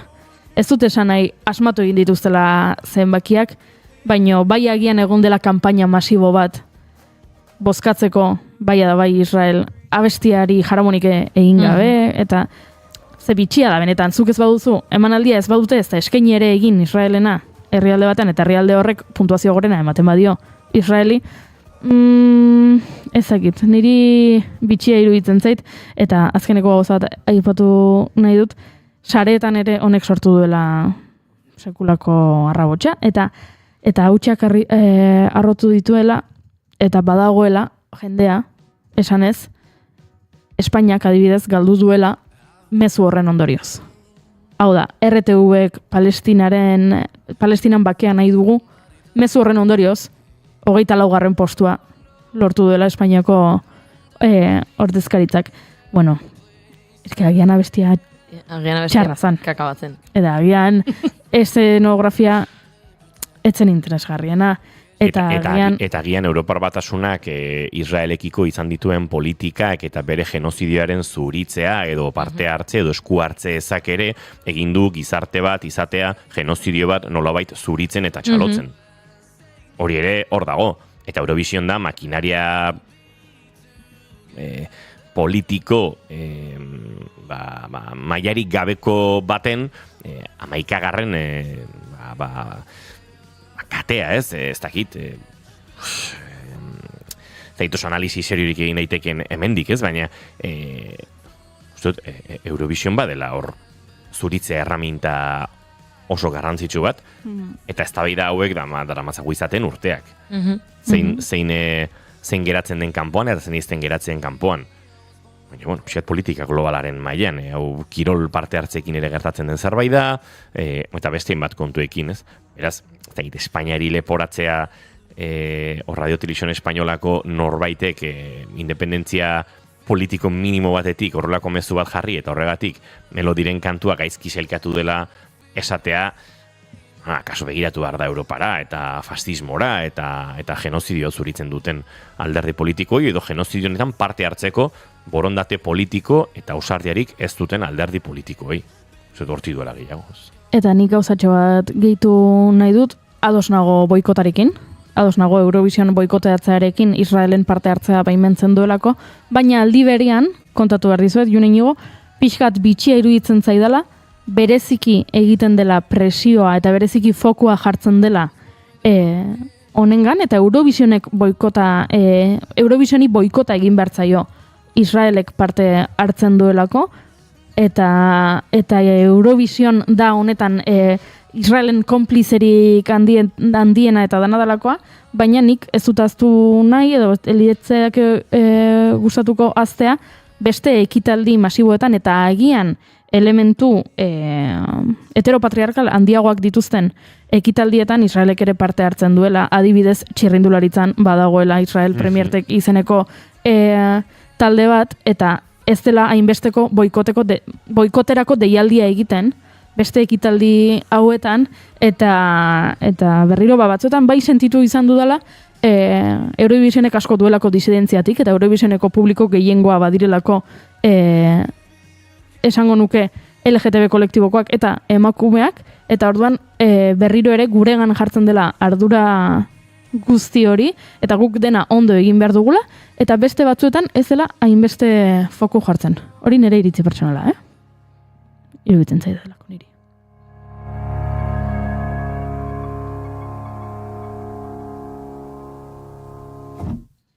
Goizeko 11:36 minutu, bagoaz, aurrera.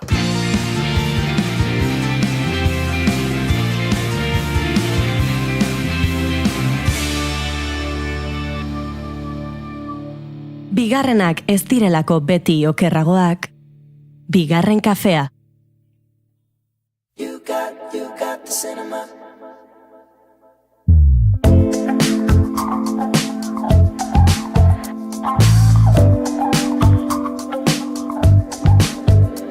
It's you, and I'm not getting over it. Darling, is it cool?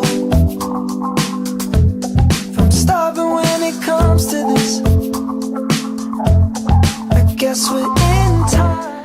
Bagoaz gaur puri-purian tartearekin, zuentzat hainbate proposamen dakartzagu, telesail, dokumental, pelikula eta bestelako gomendioak.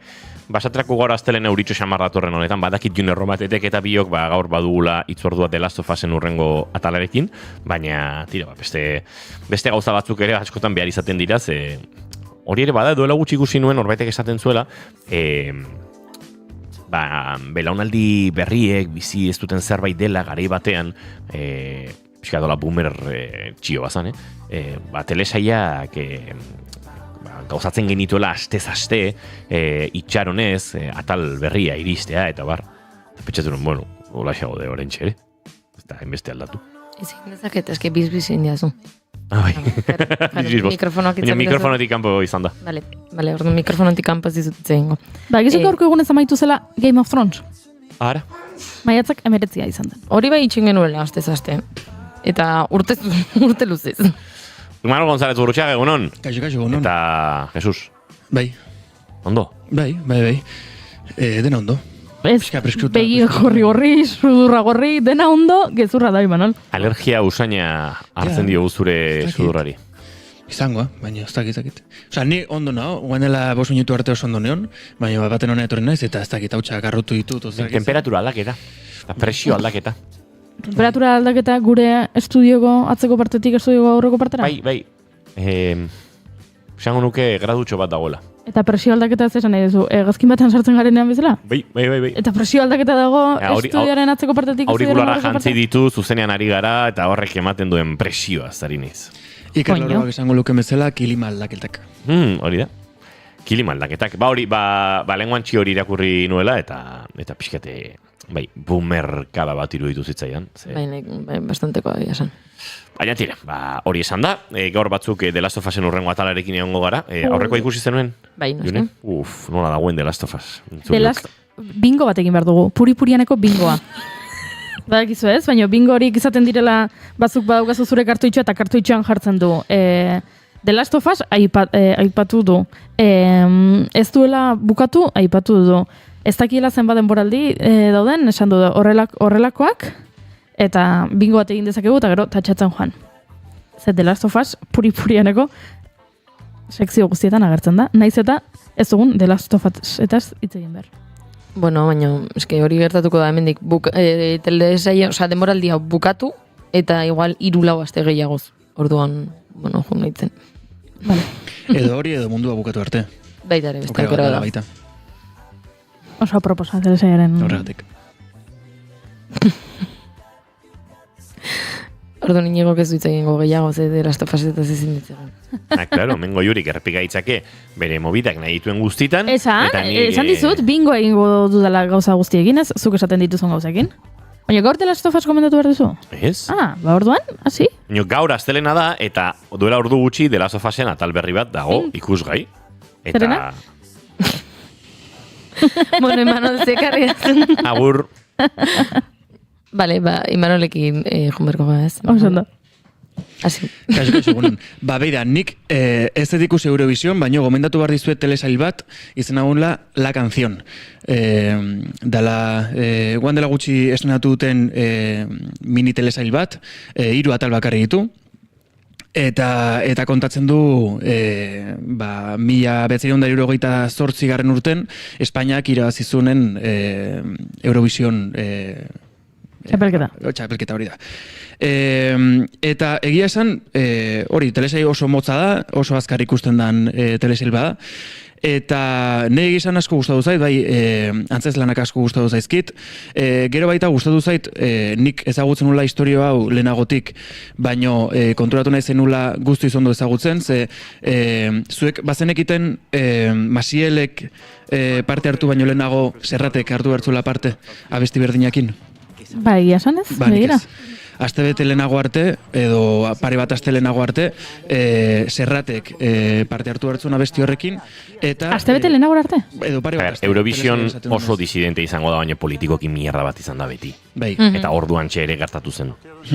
Kontua da, karo, Serratek abestentzun ordu arte katalanez. Eta emateunez garai urtan zebilen prestatzen disko bat gazteleraz, baino ematen dunez espainolek leporatu zioten gobernuari jarri bartzutela katalan bat, katalanez abestentzun abeslari bat Eurovision representatzen, eta katalanek leporatze zioten Serrati, orain arte katalanez abestu zunen, baten guain gazteleraz abestuko zula. Orduan, bueno, hor egon zien liskarrak, eta azkeneko momentun, esate izuet, telesaien esate dutenez, edo aipatzen dutenez, 2 aste lehenago izan omentzan aldaketa hori, baino,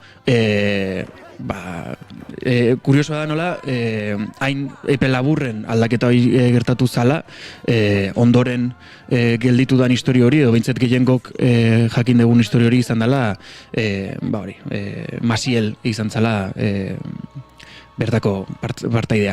Eta gauza bat kurioso intzaitena, irutzetela igual historikoki oso importantea zala aipatzea, baino aipatzeko modua ez zaiten guztiz egokia iruditu, ze telesaila hasten da Frankorekin, eta baten Frankok erabakitzen dula, urte hortan Espainiak irabazi behar dula Eurovision. Eta ez zaiten guztiz gustatu, itxendan irakurketa hori edo representazio hori de Espainiak urte hortan irabazizun, Frankori gogoa eman ziolako eta horrek mugitu izan zulako hori guztia. Bueno, hori beti esan izan da.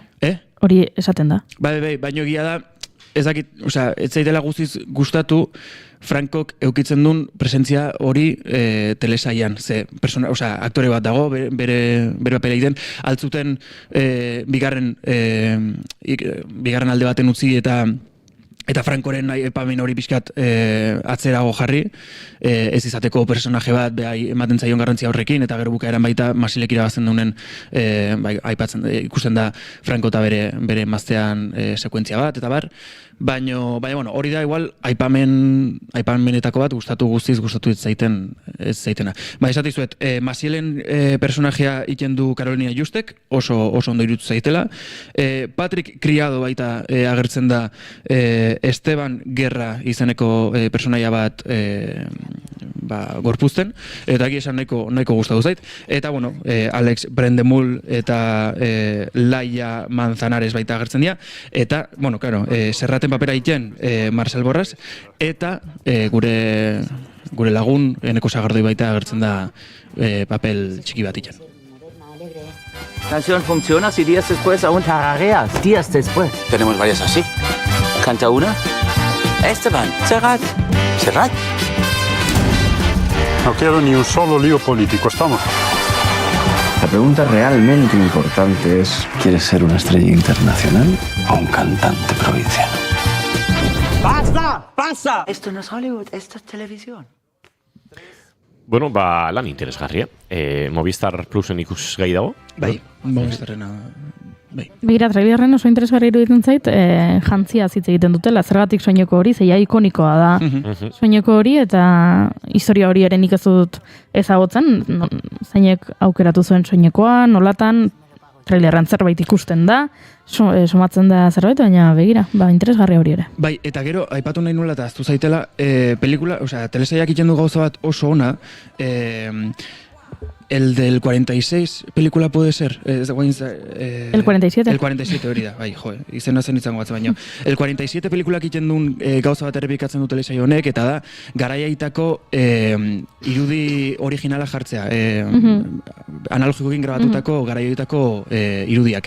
Eta iruditzait horrek, kriston ondo sartza zaitula ikusle bezala historia hortara eta kontekstu hortara, eta kombinatzen ditu garaiaitako pelikulako, garaiaitako irudiak gaur egungo analogikoekin grabatutako irudiekin. Eta iruditzait hori oso aberasgarria gertatzen dela ikusleantzako. Hori bera egiten du datorren astean gomendatuko dizuedan Voces de Libertad pelikulak, Txikiar Errepublikako 78ko maiatza giroaren aldarrikapenetan eta murgiltzen den pelikula. Eta kuriosoa da, baino duela urte batzuk tipo espainiar batek bazuen bere aita bertan egon zen, Pragan egon zen momentu hartan, eta etxean Super 8arekin grabatutako irudi batzuk, eta joan zen eta saldu zizkion Txekiako telebista publikoari, eta pelikula hau egin dutenean bera eskuratu dituzte, eta nahazten da rekreazio fikziozko analogikoan, eta irudi, markatu irudi historiko horiek, eta orain aipatu duzula, badakit horren hasteko nere proposamen izango dela. Bale, hauxe Imanol González Gurrutxagaren proposamena. June, zurea? Ni nola beti fantasia munduan horien hor jarraituko dut egia esan. Ekarri dut live action bat argitaratuko dena ekainearen 13an, baino bere oinarrezko pelikula edo 2010ko animaziozko film bat da, eta da How to Train Your Dragon, edo gaztelaniaz Como entrenaratu dragon pelikula. Pelikula honetan, ez dakit ikusi haukazuten, edo badakizuen zertaz doan, baina pelikula hau hasten da esplikatzen nola den herrixka bat, bikingoen herrixka bat, baina inguruan dituen basoetan bizi diren herensuge mota ezberdinak, eta atakatzen omen dute herria noizean behin. Orduan prest daude beti, herensuge horiei aurka egiteko, aurre egiteko, alba da aliketa herensuge gehien hiltzeko, eta badituzte aztertuta azte herensuge dauden, badago herensuge bat Night Fury izena duena edo, Furia de Noche izena du gaztelaniaz, eta inoiz ez dutena ez harrapatu, ez hil, ezakite informazio askorik honetaz, eta hortik hasten da pelikula. Kontua da, gure protagonista dela Hiccup izena du ingelesez, hipo gaztelaniaz. Zotina, zotina da bere izena. Eta da pertsonaia bat, bere aita dena herrixkako buruzagia edo. Buruzagia dena, hori, bikingo prototipo indartsua nesuge gehien hiltzen dituen pertsona, eta noski bere semea da guztiz aurkakoa. Eta hasiko da entrenatzen herriko beste gazteekin batera, herensuge hauei aurka egiteko. Eta lehenengo erasoa jasotzen duenean, guk ikusten dugun lehenengo eraso horretan, ematen duenez bere inbentzio batek ematen dio Night Fury batein. Eta ematen duenez, inork ez dio sinisten, ze beti esaten du, nik lagundu dut, baina inork ez dio sinisten, orduan bera joango da basora, eta hola hasten da filma topatzen duenean Night Fury bat, zaurituta dagoela, berak eragindako zauri batengatik ezin duela egan egin, eta orduan hasten da saiatzen laguntzen herensuge horri, jartzen dio izena Toothless, ez dituelako hortzak hasiera batean, gero erakusten ditu, gordeta erakusten ditu, eta horregatik Toothless izena du. Eta da pixka bat, behaiek bien arteko harremana nola dijoan sortzen, nola bapatean hobetzen hasten den entrenamenduetan, orduan, 2010ko filma da, osea, jendeari ez diot spoilerrik egingo, baditu beste bi sekuela, osea, 3 pelikula dira guztira, eta esan zutenean egin behar zutela live action bat, egia da jendeari, olakoetan sartzen zaio ola beldur bat, ez azkenean bada pelikula bat asko maitatu dena, eta badago beldur bat, ze egingo duten. Live action bat da? Bai. Agian, marrazki bizu denetan egindako pelikula bat, adibidez, Aladdin hartu, eta zurraragizko aktoreekin egiten dutenean. Eta, klaro, azkenean, Irenzugen inguruko pelikula bat ondo egitea ere, zeukan bere zailtasuna, eta atera zutenean lehenengo aldiz trailerra konturatu zen mundu guztia ze ondo eginda egongo zen trailerran bertan ikusten delako. Ja, pertsonaia lehenengo eta behin, protagonistak izugarrizko antza dauka. Marrazki bizidunetan indakoari, eta ondo eginda dagoen film bat dela ikusten da eman diotela denbora, eta benetan trailerran ikusten diren eszenak eta pelikulan agertzen direna kontuan hartuta berdinak dira. Erabateko antza daukate. Mason Thames da hikap pertsonaia bera ingo duena, eta bere aita estoiko izena duena, Gerard Butler aktorea da. Nire hasieran egia da kostatu zitza dela konturatzea bera zela, baina gero kostata konturatu nintzen bera zela. Orduan, nire gomendioa hori da, ekainaren 13an aterako da, ez badaukazu ikusita animaziozkoa, hala ere ikusteko erabat gomendagarria, eta bestela denak ikusi orain lehenengo 3 eta gero ekainaren 13an zinetan izango da.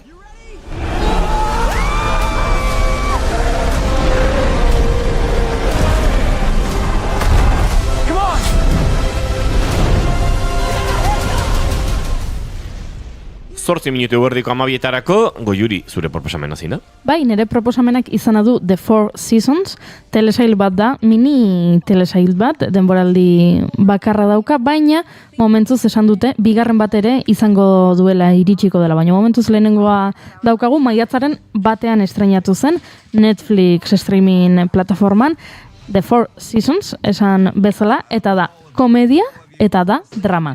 Biak uztartuta. Ze gertatzen da The Four Seasonen? Badaude, 3 bikote. Bikote heterosexual eta bikote homosexual bat. Bikote hauek, denek elkarrekin, 6 pertsona hauek egiten dute 3 hilabetez behin bidaia bat. Lagunak dira, azkeneko 30 urteetan lagunak izan dira, beraiek dute 50 urteren bueltan dituzte beraiek, eta ezagutzen dira aspalditik, eta 3 hilabetez behin bidaia egiten dute. Hau zuen kuadrilletan kopiatzeko moduko ideia bada, Jarrita dago, 3 hilabetez behin bidaia. 10 urtez behin egitea kosta egiten data? Baina zer gertatzen da, bapatean batek esaten duela emaztea utzi nahi dut. Eta orduan denak estoratzen dira, errutina bat daukate. 6 elkarrekin, 3 bikoteak, bidaia bat egin behar dugu, zer gertatuko da orain? Zuek dibortziatzen bazarete, jarraituko dugu bidaiak egiten? Zein etorriko da bidaia horietara?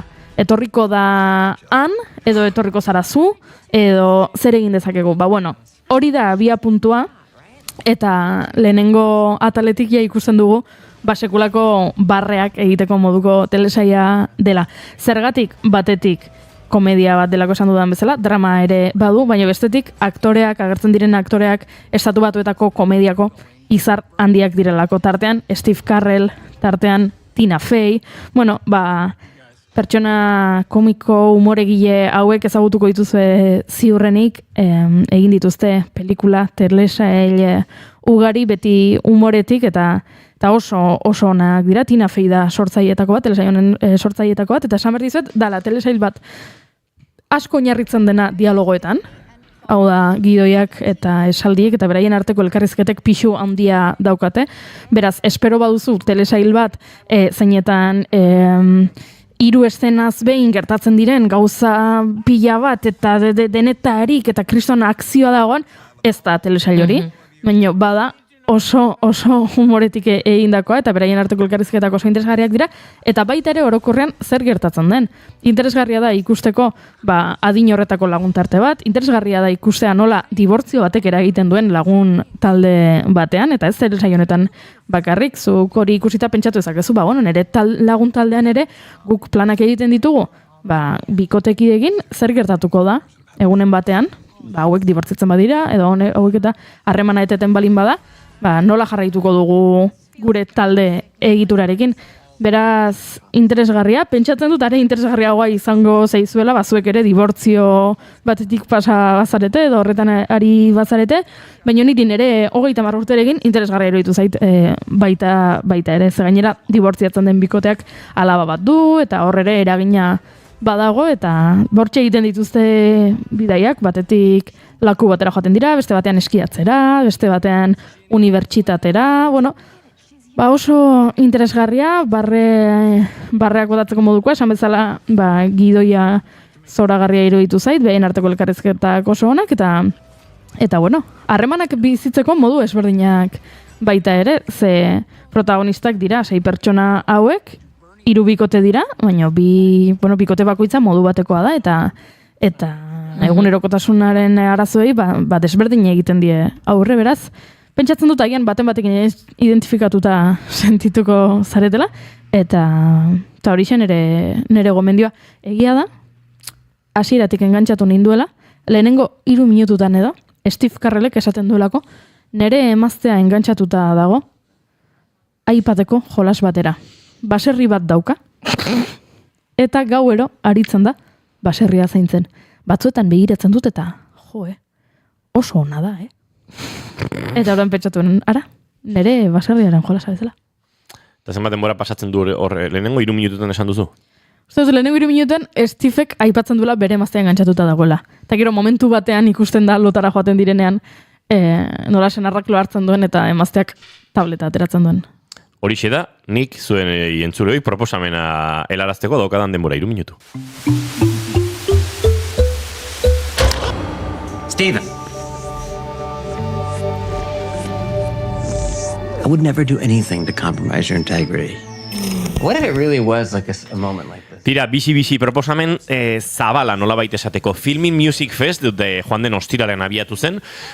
Nik Pavements lan hau gomendatuko dizuet bereziki hau delako ikusi dudana, estatu batuetan ikusgai egontzerako Ameriketan eta urte hasieran ikusteko aukera izan nuelako, baina badira hainbat film, nolabait Music Fest hau edo osatzen dutenak. Pavements pelikula xelebrea da, 80ko hamarkadako indie talde bati buruz izandako eginako pelikula. Nahiko taldea undergrounda izan zen, baina era berean arrakasta handia izan duena. Eta formatu aldetik ere pelikula xelebrea da. Ez da dokumental bat, naiz eta dokumental edo rock doku tradizional baten rolloa duen, ez da biopik bat, badu pixkat musikal klasikotik, eta tira, aktoreek gauzatzen duten lan bada, ez Stranger Thingseko Joe Keery da protagonizatako bat, beste Jason Schwartzman, Wes Andersonen Rushmoren agertzen den personaia, eta Wes Andersonen gidoigintzan parte hartu izan duen sortzailea ere. Nahiko harribitxia da pelikula hau, badu komikotik, kontua deuren abestietan oinarritutako musikal bat dala, baina taldearen historiari eskainitako museo fetitxista bat ere sortu nahi dutela, eta Hollywood estiloko aurrekontu handiko bioklik bat ekoizten ari dira, hor badago pixkat metazinea, Kaliforniarra euren taldea kristona dela saldu bar diete, eta horren sortzen dira lako momentu pixkat graziosoak, nahiko errez ikusten den lana da, nahiz eta 2 orduko pieza bat izan, eta pixkat erdigunean dagoena da, 2022an taldea bere itzulerarako prestatzen ari zela, eta elkartze horretan, Primavera Sounden jotzeko Bartzelonan, hor hasten dira nolabait filma hau egiten, ez? Hori kontatzen duten bitartean. Gauza batzuk benetan gertatu ziren, beste batzuk fikzioan daude, nahasketa horretan pixka bat gertatzen da pelikula. Kataluniako Inedit Zinema jaialdien estrenatu zuten pelikula, esan da bezala Ameriketan ikusgai izan da duela hilabete batzuk Amazon Primeen, baina gurera filmin bidez iritsi zen ostiralean, eta beraz badagoeneko ikusgai filmin Music Festen baitan. Eta hortartean Lolan Sosaku The Western Archive, hau oso pieza xelebrea da, ez dakit igual iman lortzuk ezagutuko dituzu, Bartzelonako artista sonoroak dira, Loloan Sosaku, Baina, pelikula honetan western arraro baten protagonista bihurtzen dira. Oso gauza xelebrea dirudinik trailerra ikusi dut oraingoz, badaude bestelako piezak, Mogwai, If the Stars Had a Sound, talde eskoziarraren bidea kontatzen duena, hemen ere beraien 10. diskoa grabatzeko, nola bildu diren eta nola hariko diren, eta hori guztia ikusteko aukera filminen daukazue, esan da bezala ostiraletik martxan den, Filmin Music Fest horretan eguerdiko 12 puntuan entzuleok bagoaz Imanol, June, Goiuri, agur! Agur!